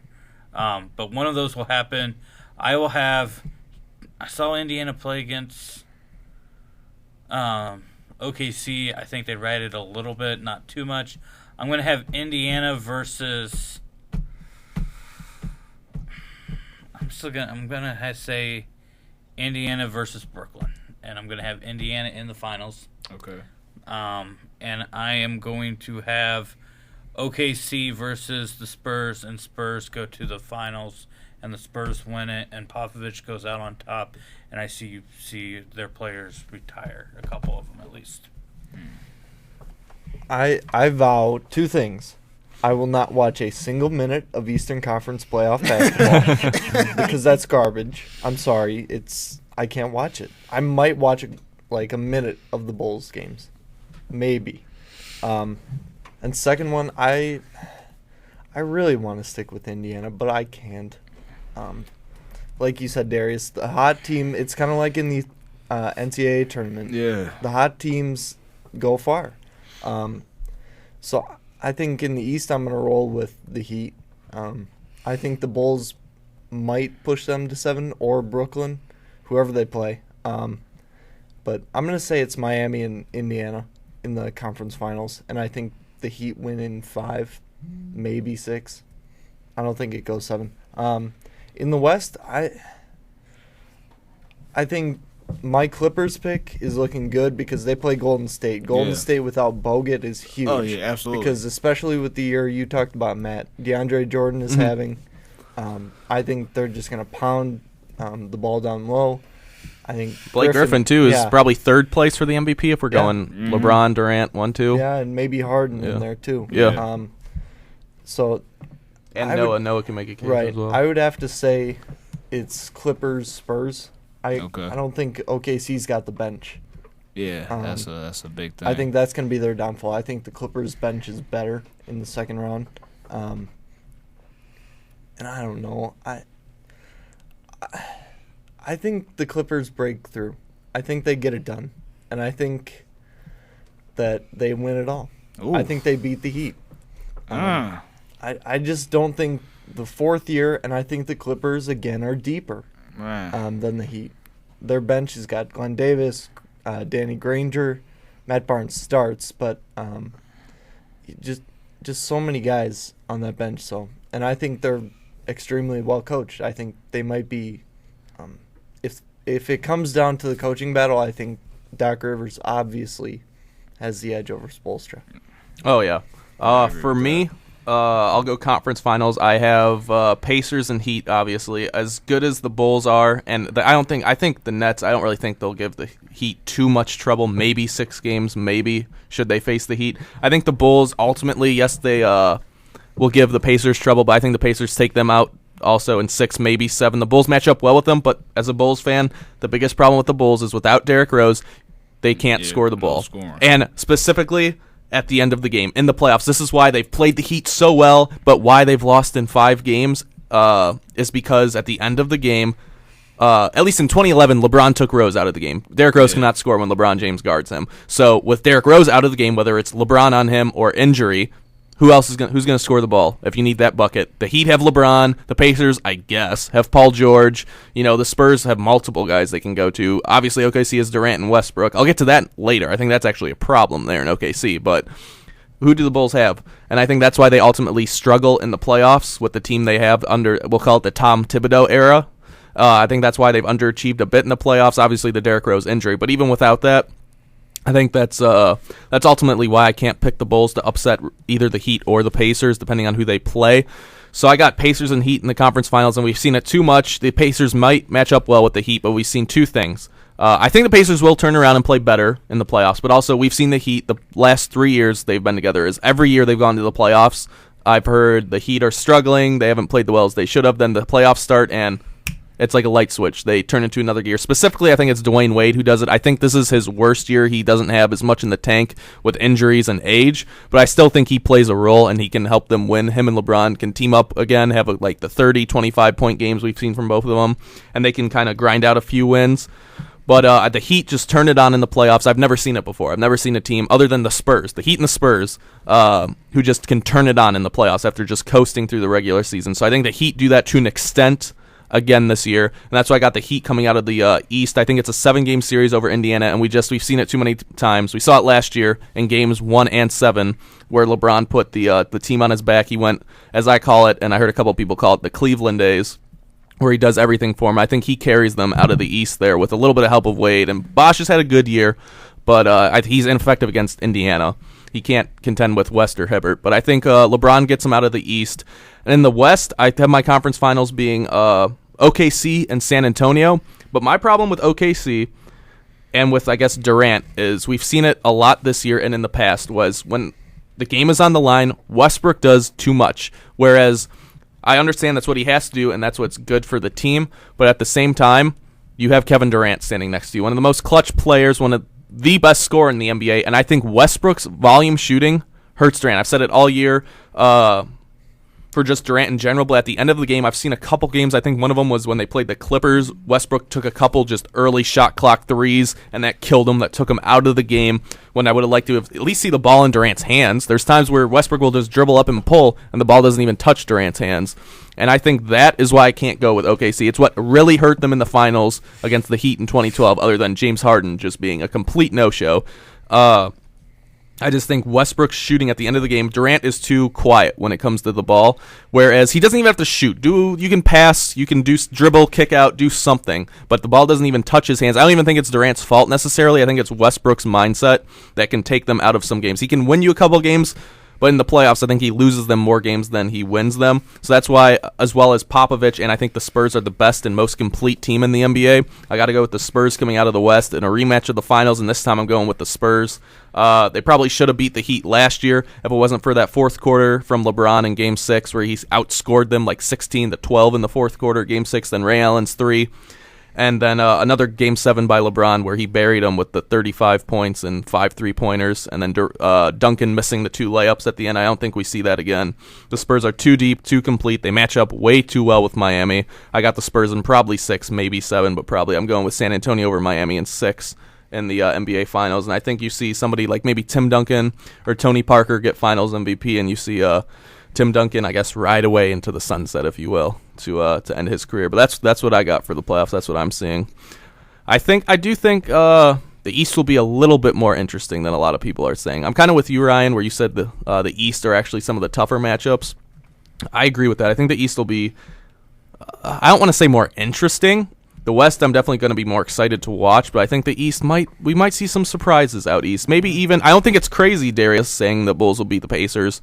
That'll definitely be a good series worth watching. But I think there could be some surprises out East. I would not be surprised if even if it's not a Pacers Heat conference finals. This year you don't know. With the way those two have been playing, we don't know. So yeah, I think don't sleep on the East necessarily. Though I do think ultimately the champion will be coming out of the West. But we'll see. It's definitely something worth watching. I think that's all we got for NBA. Well, we still have to wait for Darius. Oh. Yeah, sorry, Coach Wright. I forgot the play. Is the play done being reviewed? Oh man, yeah. I'm just gonna talk about other stuff until I can figure it out. But yeah, I agree with you. Don't sleep on the East. Atlanta is the only team that I'm really not interested in watching. But 1 through 7, like even Charlotte, I want to see Charlotte in the playoffs because Al Jefferson and Kemba Walker have had good years. So they're not gonna beat the Heat. If they end up with the 7th seed, they're not going to beat them, but they will challenge them. It might go 5 or 6. Yeah, I think it might be an entertaining Bulls Heat 5-game series, where it's the entertaining 5-game series. Like even the Wizards, I want to see what Wall and Bradley Beal are going to do. So I mean, this is the thing about the East, and this is why it's hard for me, to come up with a champion just overall. No matter who comes out the East, I don't really care. I don't have any of them winning, but the East, no matter who comes out, they're going to be banged up. Like, as far as it's going to be a rough series for anybody, no matter the road they take. And then when you look at the West, the Spurs have a very good team. They're very deep, a great coach, but they have Oklahoma City playing them. And Oklahoma City, Kevin Durant, when you have an elite superstar, it's hard to beat somebody like that in the playoffs. But the thing with Oklahoma City is they don't have a bench. And that's when it's kind of like, that's why it's hard for me to really pick who I have coming out the West. Plus, I've seen OKC's played on national TV a lot. They give up that game against the Clippers where I think they won it, but they gave up like 130 points. Yeah, and then they played the Spurs, and then they like killed the Spurs on TV. And that's why I was like, you don't really know what you're going to get. And so it's hard for me to say this because I don't like saying stuff unless I'm like 100% confident in it. But I'm going to have to go with what you said. I got Spurs versus Heat in the finals, and the Spurs are going to take it this time. Now, I don't agree with Tim Duncan and all them leaving. I think they got another year after that. But Spurs, I think, is going to get the title this year. Yeah, I think if there's anything we've seen from the past couple of years, I think experience can trump all, because that's what we've seen from Miami and San Antonio the past couple of years. I think a lot of these teams, like Indiana doesn't have it. I don't think OKC necessarily has it as well. Same with the Clippers and those guys. Though I kind of wanted to say it, though, I could see Clippers, San Antonio in the conference finals. I like that pick a lot. I don't see them coming out of the West, but I see them in the conference finals. I like that pick, though. I do like that now that I think about it more. Yeah, see, I don't like the Clippers because, first of all, they have too many players. They have too many. The bench is full of guys who are used to playing. They have too many. And Glenn Davis is 300 pounds, so I don't really care nothing about him. But in the playoffs, you got to have somebody who can get you a bucket. And Blake Griffin hasn't proved that. He had a great year. Your boy, your MVP, Chris Paul. Yeah, this is the thing I can't stand about Chris Paul. Same thing I can't stand about LeBron. Passes too much. Chris Paul, if he wants to, can put up 30 a game. He just basically, especially in a playoff series, he can do that. But he doesn't do it because he's passing to Blake Griffin as if Blake Griffin is Shaq. Blake Griffin cannot get you a guaranteed bucket. You play OKC. All you got to do, Serge Ibaka just got to pop him one time in the back of the head. Then Blake Griffin's going to get all emotional like he always does when they play the Thunder. And then that takes him out the series. DeAndre Jordan, yeah, he might be nice down low, but he can't shoot free throws, and he can't score if it's not off a dunk. So, that's why I don't really like the Clippers. All they have is guards. That's really all they have. And besides unless Jamal Crawford's going to have 40-point outbursts, I don't really see them doing anything. So they can have fun playing Dallas or Memphis. They can have fun playing Golden State, who they got to be careful with because Golden State won last year when we all thought they were done when they lost David Lee. But who knows? Steph is going to give them a little run for their money, but I see them getting out of that, but not out the second round for them. I can't argue with the big baby Davis thing. I can't argue with the weight. I don't know if it's 300, but it's close. I heard that he was trying to play himself, his weight down. That's what he was trying to do, which is sad. Is this rec league or the NBA? Exactly. That's what I'm.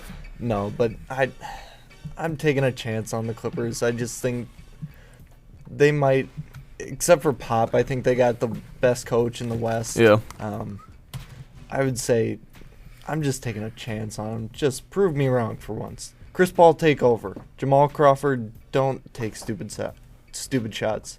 Blake Griffin actually make a 15-footer. DeAndre Jordan actually make a back-to-the-basket move. I would love to see Chris Paul just take off, though. It would be a perfect playoff if Chris Paul, Kevin Durant, and LeBron just lit it up the whole playoff. Yeah, that would just be great. None of them pass the ball. Yeah, just everybody 45. If you watch one game, 45 next game, 42 next game. Everybody just light it up. But sadly, that's not going to happen. Besides maybe KD and LeBron when he's forced to. Right. When his back's against the wall. Exactly. Yeah. I do have to say, as a LeBron fan, nobody averages more points, not even Michael Jordan, in Game 7s or elimination games than LeBron James, which is my fun fact of the day. But your roommate still says he's not. Yeah, my roommate will still say he's not. Right. So we'll leave it at that. Right. So I think, are we good now for everybody said? Yeah. Got their demons out of the closet, said what they wanted to say? All right, so I think it's our time now. It's hockey preview. We got a break coming up, just a quick 60-second. Then the NHL playoffs start tonight. And, of course, tomorrow is the big day, Game 1 between the Blackhawks and the Blues in St. Louis. We have all that and much more when we're talking NHL playoffs coming up on the other side of this break. It's C4 Sports on 88.3, The Dog.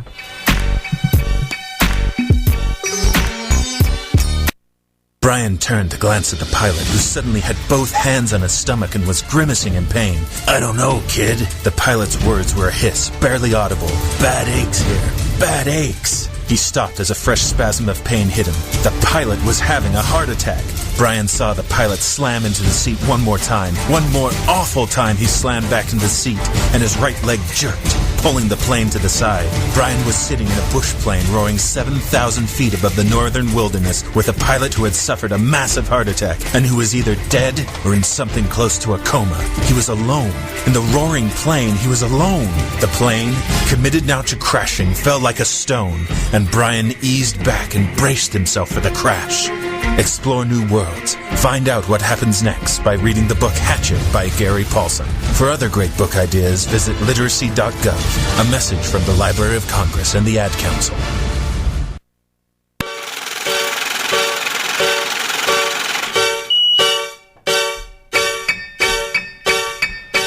And welcome back to C4 Sports right here on 88.3 The Dog. I am Matt with Darius, Ryan, and Adam. We will be filling this last half hour with NHL hockey playoff talk. The playoffs start tonight. They get underway, and I think are they underway yet? Yes. The Blue Jackets are beating the Penguins 2-1 at the end of the first, and Canadians and Lightning are all tied up in midway through the second period. All right, so I think we'll go ahead and start out with.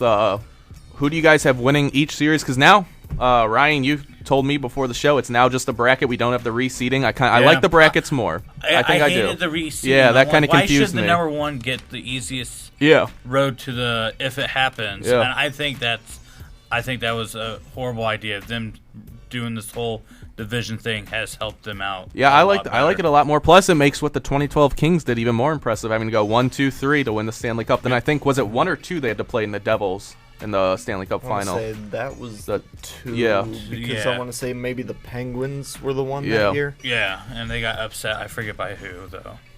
Yeah, so I kind of like this more. It'll be interesting to watch. At least it'll make a year of interesting hockey playoffs to watch. We'll go ahead and start with our first round picks. For me, the first game starting in the West is Colorado and Minnesota. Got Colorado in 5 games over there. Of course, we have the series we're all interested in, Blackhawks and St. Louis. I got Blackhawks in 7 games coming out of that one. Ducks and Stars, I got Ducks in 6. And then Kings. The Kings are playing the Sharks. That's another L.A. battle, California battle. That's going to be a good one. I think that'll be the best. For me, that's the best first round to watch, at least if you're other than whoever your favorite team is. I got Kings in 7, beating the Sharks in 7 over there. Then on the other side, we got the East. We have the Bruins, and now their first year as an Eastern Conference playoff team, the Detroit Red Wings. I got Bruins in 5 in that one, despite you can never count out the Red Wings. We were trying to tell Darius earlier. They're the Patriots on steroids. You can't count them out, but I don't think they have the firepower to beat probably the best team in the NHL right now. Got Montreal, technically an upset over Tampa Bay. I got Montreal in 7 over Tampa Bay. Pittsburgh in 6 over Columbus, even though they're losing right now. And then I got New York in 7 over Philadelphia. So that's what I got for my first round. I'm going to start on the East. I have the Bruins going to be playing the Canadiens. I'm going to give some love to the neighbors up north. They've just had a bad stretch of horrible teams in Canada. And for them to get to the second round will help out a little bit, hopefully, with ratings. Boston, I just see is way too tough. Rask is my goalie of the year. Nobody else can take that away from him. It's just been phenomenal. Then I have in the semifinals are going to be the Penguins versus the Flyers. There's going to be a battle of Pittsburgh. Not Pittsburgh, Pennsylvania. New York's good, but I just don't see. The only reason why I see New York winning is with saw that Mason is injured for Philly, their goalie, for the first game, possibly the second game. So, I mean, they could be down 2-0 going back at home, and that could be bad. But Emery's a good backup goalie, and Pittsburgh is, even though they're losing right now, like you said, I just like Malkin and Sidney Crosby and Fleury. They're just way too tough. On the West Coast, I have the Ducks beating Dallas. Dallas and Minnesota's runs to get into the playoffs have been phenomenal, but they end. Yeah, those are kind of shortly. the 2 teams you're a little skeptical about. Then this first round series of all of them will be Los Angeles versus San Jose. I'm just hoping they're not too beat up after they're done with that so they can give the Ducks a good matchup. But I have the Sharks. I was been impressed by what they've been doing, and I just haven't heard much about Los Angeles too much. They're going to be there because they got quick, but I just haven't heard much about them. I have the Avs, Patrick Waugh, and Patrick Joe Waugh. Sakic just revitalizing Colorado has been awesome to see this year. A guy that was not making a plug at Sports Corner up on the square. We're talking at the beginning of the season. I said I don't see Colorado doing anything, and he must have seen something that I did not. I have the Avs playing, and then I will be cheering a different way, but my heart says that the Blackhawks will beat the Blues. I'm sorry. I'm hoping there's no Blues fans listening to this at all. With the 6-game losing streak, not knowing what's going on in Miller's head when he's in between the ice and just not being able to stop easy goals, and them coming off injuries, even though Blackhawks are coming off of injuries, I think the Blues have more injuries that they're coming off of, and I'm hoping they prove me wrong, and I'm going to go out on a limb and say the first game will decide everything, but I'm going to say Hawks in 5. Wow. You're the Blues fan. I had Hawks in 7. I think it's going to be a tough series. If they want to come and play the first 2 games, if they win the first 2 games, if they win one of the first games and they're very competitive in that second game, I'm okay. But if they get blown out like they've been, not even scoring goals at all, I don't think they scored a goal in the last 2 games. St. Louis can win the series. Like they're technically the favorite. They could win, but I just think the Blackhawks are too tough. I'll start in the East. I've got the Bruins beating Detroit. Like you said, as long as Pavel Datsyuk and Zetterberg, Babcock are there and Zetterberg are there, they're always going to be in the playoffs. I just think the Bruins are the most complete team in the NHL this year. And then it's Canadiens and Tampa. Yep. Okay, I think Montreal, being our friends from the North, I think them being good is very good for the NHL. It's a shame Toronto isn't in. Yeah, because I can't believe they didn't make it. Right. With all the talent that they have, it's sad. It's kind of like the Knicks or the Lakers, even of hockey. And then Columbus is a very nice story this year, but Pittsburgh's too strong, too much firepower. And then I'm going to agree with you, Ryan. I've got the Flyers. I think Lundqvist can do things that most goalies can't. I think only like Rask and Quick can. You might see a 7-game series just because Lundqvist says so. Yeah. I've got the Penguins beating the Flyers. I don't think the Flyers have enough. And then I've got the Bruins beating the Canadiens. Two teams that really don't like each other. Yeah, It'll there's be a a good very rivalry, good series. And then I've got the Bruins finally beating the Pens in the conference finals. I just think they're too complete, and they're hungry from last year. In the West, I've got Anaheim beating Dallas in 4, maybe 5. I'm very disappointed in LA this year. I thought this was kind of going to be their year to get back to the Western Conference Finals or maybe even the Stanley Cup. That didn't work, and I think the Sharks have the advantage there. Minnesota doesn't have enough firepower to go against Colorado. Like you said, Joe Sakic has done a great job. Patrick Waugh is going to win Coach of the Year. At least in my opinion, he should. And then Blues Blackhawks, I flip a coin for me. I think, let me see, is it 2-2? 2-3-2. 2-3-2? No. Is it 2-3-2? I think it's 2-3-2. Huh? No, it's 2-1-1-1. Yeah. 2-2-1-1. 2-2-1-1-1. How many ones are at the end that equals 7? Right. I think if the Blackhawks win one of the games in St. Louis, they win the series. Yeah. I think that's why I've got the Hawks winning in 6. Like you said, I don't think the Blues playing well, going into the playoffs, not sure if all these guys are going to come back healthy, is going to hurt them. And then I've got the Avalanche beating the Blackhawks in the second round.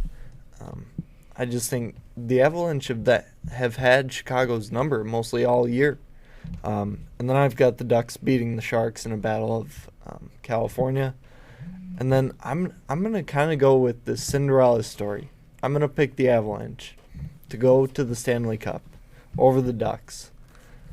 But it's going to end there because the Bruins are hungry. They're going to get back there, and they're going to want to win this year, and I think they do.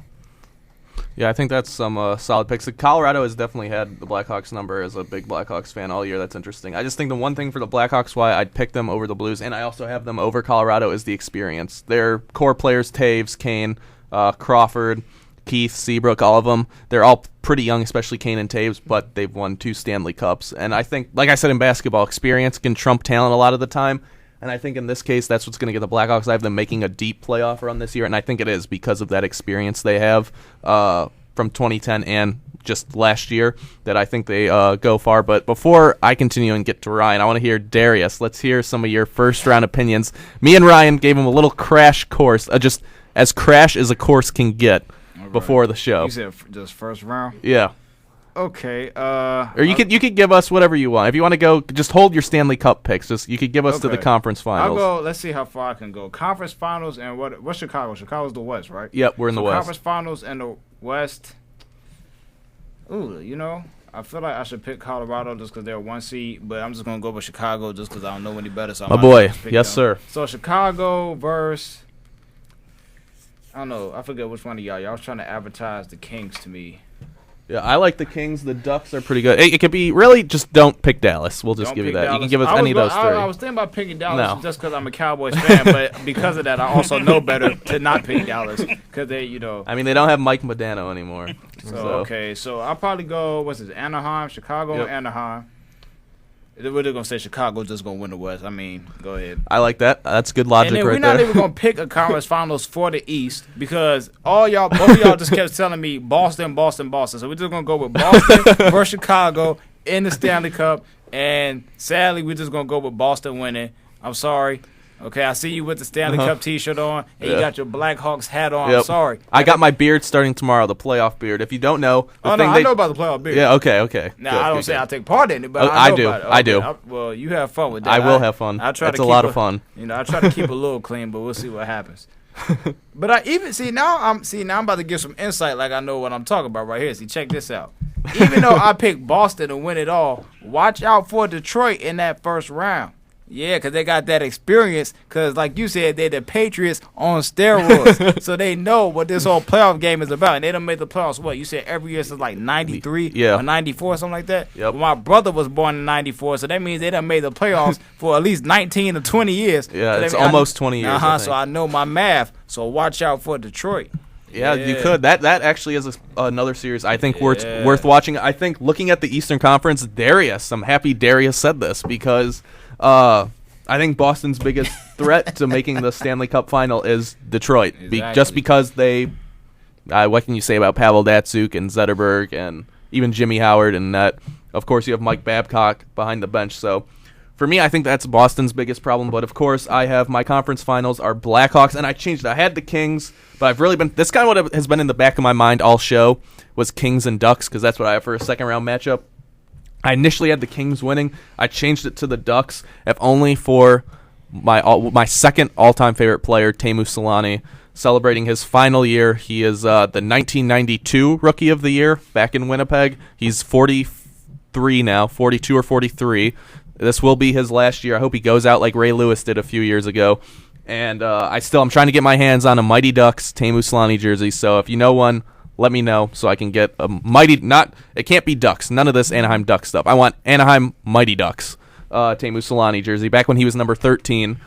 So I got Ducks and Blackhawks in the conference finals just because I think the Blackhawks experience pulls them over the Colorado Avalanche this year. Next year might be a different story depending on what we see happen. And I know it's a long time away to be talking about next year's playoffs, but I think the experience alone gets the Blackhawks past the Blues and the Avalanche. But I think they lose to the Ducks in 7 games because the Ducks have too much firepower, and I'm a big fan of Jonas Hiller in between the pipes for Anaheim. I know they're backup. I don't remember his name, but he played for a while this year. He had a terrific year as well for when Hiller was out.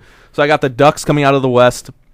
My conference final is Boston, and I got New York because Pittsburgh's the most injured team in the NHL. I think they totaled up by total injury minutes, how many minutes their injured players have missed. They have 300 more than the second place team for total injury minutes.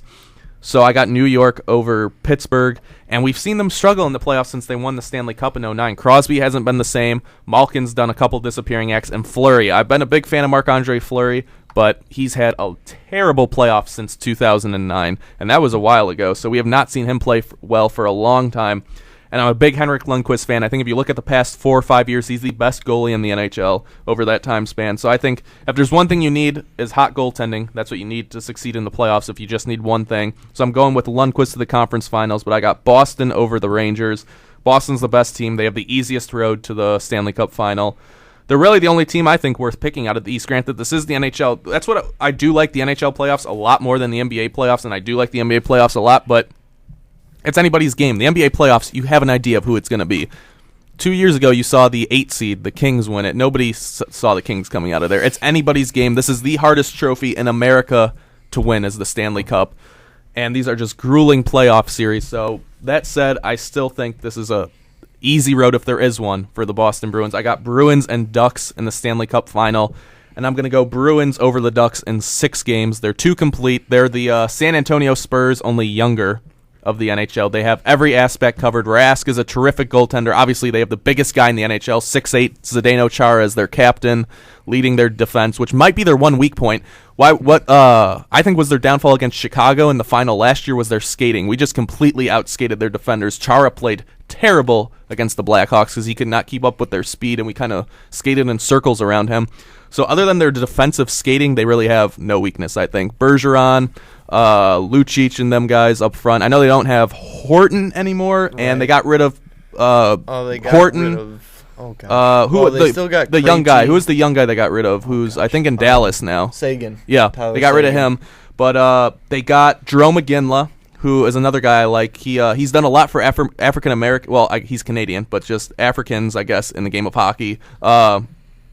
I think he's the all-time leading scorer in Flames history. Mm-hmm. He got recognized with some sort of, I think, Jackie Robinson Award for some sports organization for black athletes in sports. He's done a lot for them. I'm a big fan of McGinley. He was a terrific player. He probably should have had a Stanley Cup in 2004 when the Lightning had that controversial call go their favor against the Flames in the finals. But they got an old Jerome McGinley who brings experience to replace. They had Yager last year. They replaced him with Iginla. And they have a lot of firepower up front. Other than, I think, I don't want to say a weak because you got Zdeno Chara, but a not very deep defense for Boston. Other than that, I think they're stacked. And I just don't see any team matching up well with them, really. Other than maybe Chicago or St. Louis is the only two teams I can see match up with them, and I don't think either of them will come out of the West. You can't have both of them. One of them is going to lose in the first round. But I think those are the only two teams that match up with them well because they have size as well as speed to outskate Boston.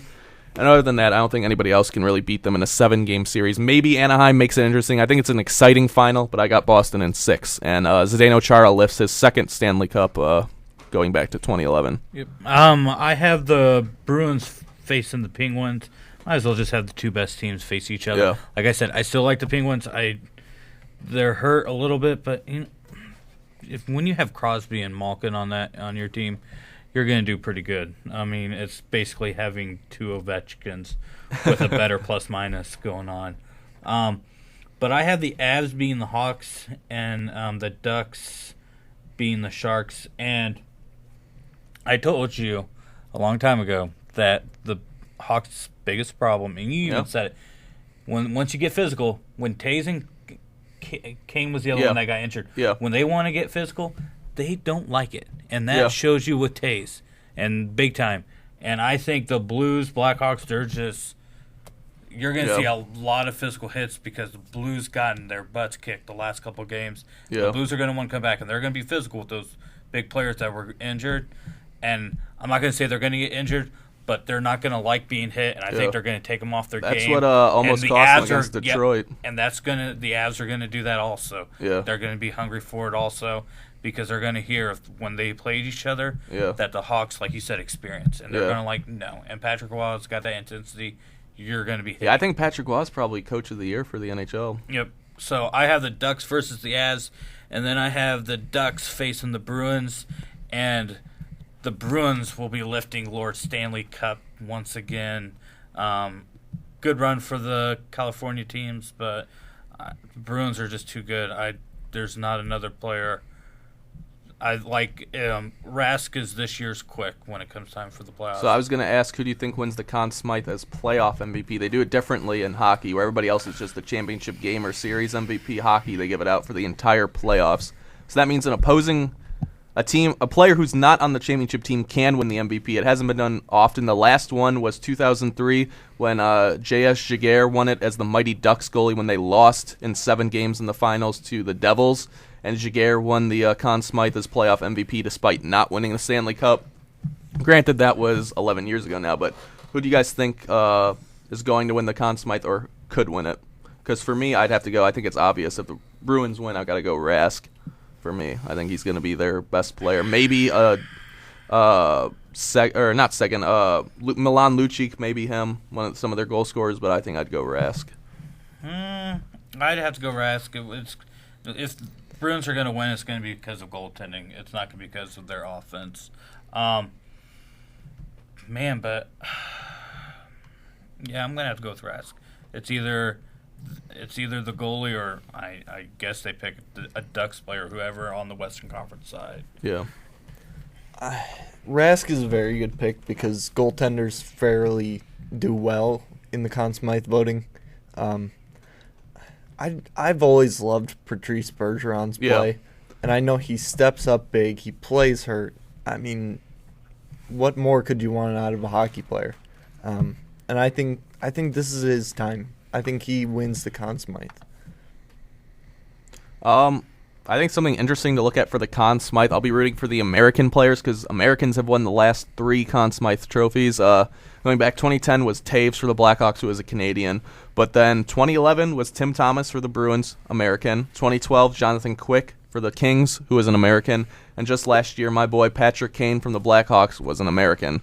So that's kind of a side thing I'm going to be looking at to see if an American can continue the Conn Smythe trophy voting. Though if you talk to a Canadian, they would say it's a conspiracy. Rask is... He's from Finland, I believe. Finland, that's right, yep. Yeah.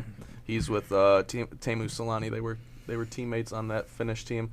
Darius, will you be watching any of the NHL playoffs? Well, I do something every year during the NHL playoffs. The very last game of the Stanley Cup Finals, I usually watch like the last minute. So the last minute of like the final game, which I mean, that's usually if it goes to a game. I missed last year, so last year I tried to, but I forgot what I was doing. I'm offended by that, so I hope you know I that. saw it the first time when the Blackhawks did it, but last year I think I was on the court trying to live out my dreams once again. Okay. So if I'm not on the court at the time, then like the last minute I usually tune in and just see what's going on. But I have a question. I just had this. I have one question. What happened to the Capitals, man? Because I don't watch hockey at all. So the last like big conversation I remember is Ovechkin or is Crosby the best player in hockey? I'm pretty sure that question is not relevant anymore. Am I correct? That's I still think they're the two best players. I think Ovechkin. I was going to ask who's your MVP. I think I give Ovechkin back-to-back MVPs. It's just hockey is a tough sport. It's a tough sport to win with just one player, and the Capitals, they don't play defense. I think that's what sums up Ovechkin's game is he doesn't play much defense. So that's why they're not in the playoffs. That's why, okay. Yeah, Ovechkin has the most goals this year. Yeah, he does. Really? He's got 51 or 2. He has the lowest plus minus. Oh, okay. And that's been their story for Ovechkin's career. Basically, it's come down to the Capitals, their defense. Ever since I think his rookie year was 2007. And every year they've been very good, one of the best offensive teams in the NHL, but there's no defense there.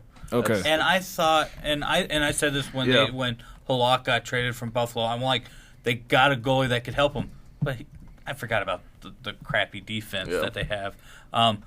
Ovechkin's, I think, 60%, maybe even more than that, of his goals have come off of power play. Yep. So he's not. It's not even saying that he's not good on 5-on-5. Yep. I don't know about his 4-on-4, but you hardly see that much in the playoffs.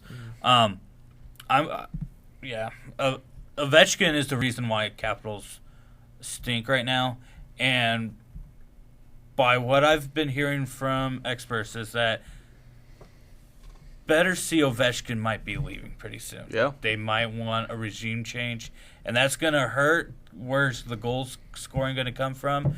But you've seen a couple other players pick it up for him. But they need to concentrate on defense. Yeah.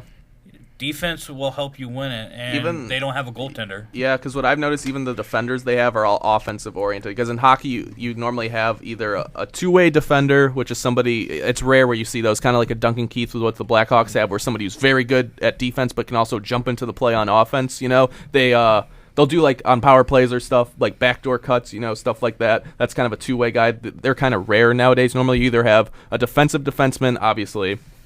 All they're out there is to do defense. They hardly ever get involved in the offensive play. Or you have an offensive defenseman who is very aggressive, always trying to jump in the play. He'll even start the rush, like the fast break in basketball. He can even do that as a defender. Normally you don't see a defenseman do that. And even the Capitals, like their best defenseman, Mike Green, plays no defense. He's as offensive defenseman as you can get. And that's kind of the mindset of their team. It's just we're going to score more goals. All their games are like 6-5, 7-2, stuff like that. Okay. That's all their games. They could just get a goalie. And I thought Halak was that, but you need defense to help out because even Miller said... You need to get back on... They don't forecheck at all, or they don't backcheck. Yeah. Neither of them. The goal that Dallas came in and scored, the Dallas player got knocked down, came down, and it was Ovechkin's guy, and he was so lackadaisical that the Dallas player comes, and that just sums up their defense, is that they don't want to get back. And Ovechkin's a big guy. I don't know why he doesn't like to... He likes to hit, but he doesn't like to play defense. He'll lay anybody out, but then he doesn't hustle back on defense. So. I don't want to make this comparison, but to get to my point, I kind of have to. I kind of compare the Blackhawks and Capitals a little bit, because their two biggest players, Backstrom and Ovechkin for the Caps, and Taves and Kane, are offensive-minded guys. Yeah. The difference is the Blackhawks have defensive-minded guys like Sharp, like Keith, who can also pitch in on offense. That's the difference. And they have a stable enough goaltender in Crawford. I know, who is it? No, not Bobrovsky, but Varlamov last year for the Caps. I think he faced the most shots in the NHL last year. I mean, they've just been getting hammered on defense, and their goalies have no chance. But I don't know. Staying on the goaltending topic, I think that's kind of going to be the Blackhawks' downfall.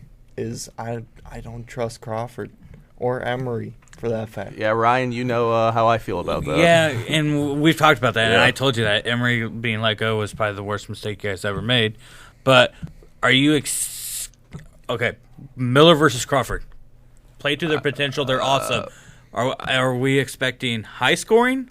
High scoring, or low I think. scoring? Maybe if this was later, if this was a conference final when both guys, they've obviously settled into a groove to get their teams to the conference final, I say low scoring. Because we saw, I thought Ray Emery should have started over Corey Crawford after watching last year's regular season. Crawford got the start, played spectacular. You could have made a case for the Conn Smythe. It was probably Patrick Kane won it, but then Crawford was probably number 2 for Conn Smythe. So I'm hoping as a Blackhawks fan we see that again out of Corey Crawford. He has this big turnaround and stops giving up these blue line. Well, he'll make the crazy lateral 2-on-0 amazing glove save. Then the guy will just flip it in from the blue line, goes right between his legs. So I hope we see consistency from him. That's what he needs. He needs consistency. Consistency. He's a good goalie. He's just inconsistent. And I think he has some confidence issues, and he doesn't see the puck very well. But we also saw it as a Blackhawks fan in 2011 after we won the last Stanley Cup. We were the 8th seed and played the number 1 seed Vancouver Canucks, who were the favorites to win the Stanley Cup. They ended up losing to Boston in 7, but we were down 3-0 to them. And we came back to tie it in Game 7. I remember Taves scoring shorthanded to force overtime in Game 7 where we ultimately lost. But Corey Crawford, that was his coming out party. He had, I think, 2 50-save games against the Canucks. So he's shown in the past 2011 and last year that he can turn it on in the playoffs. Will he? That's the question.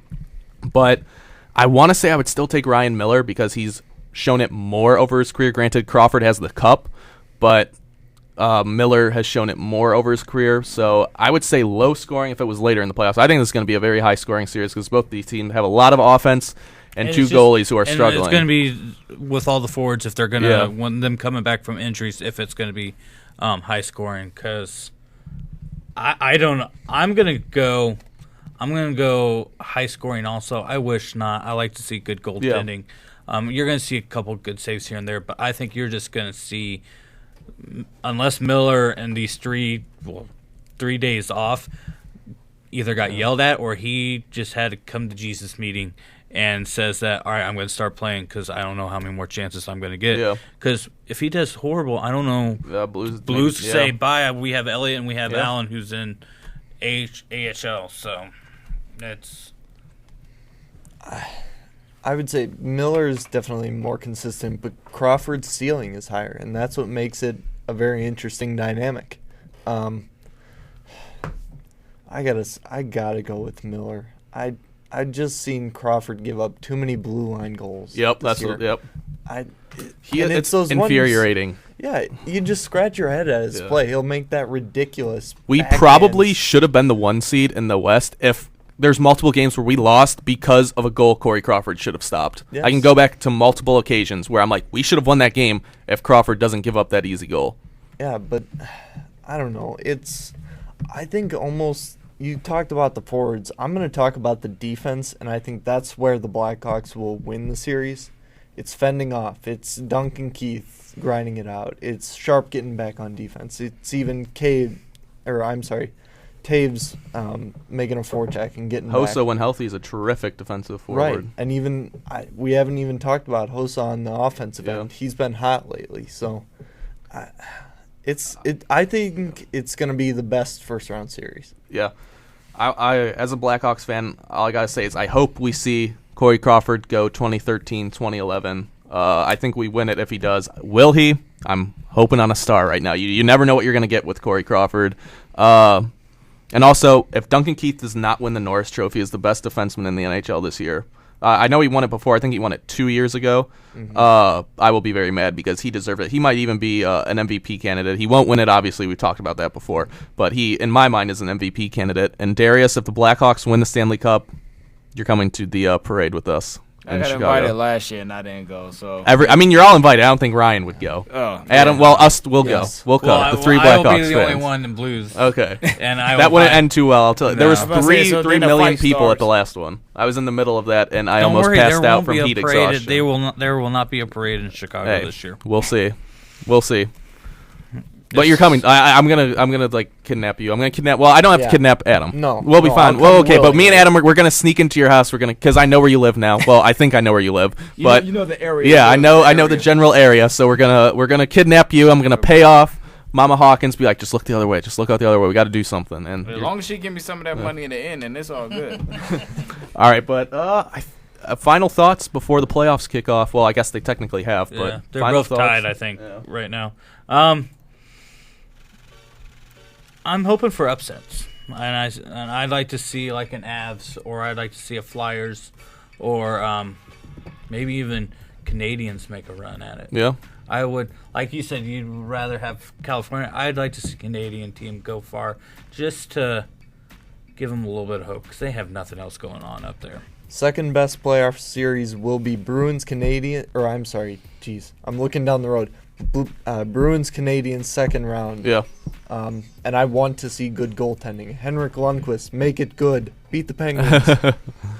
I have no final thoughts on the playoffs, but earlier we talked about Sidney Rice taking a visit with the Jets. He ended up re-signing with the Seahawks on a one-year deal, so there you go. And all I have to say is let's go Hawks. And I think with that, we're going to sign off once again. I am at LManMatt93. I am at Nobody Fine. I'm at Mason_IL Chief. Let's go Blues. And I am at _Hawk_13. Coach Wright, give me a follow. All right. So for all of us here at C4 Sports, thank you all for listening. We had a great show. We got 2 exciting playoff series. This is the best time of year because we got NHL and we got NBA playoffs, my 2 favorite sports. So I'm excited. I'm going to go home and try and watch some playoff hockey before these games are over. You got urban music coming up next right here on 88.3 The Dog.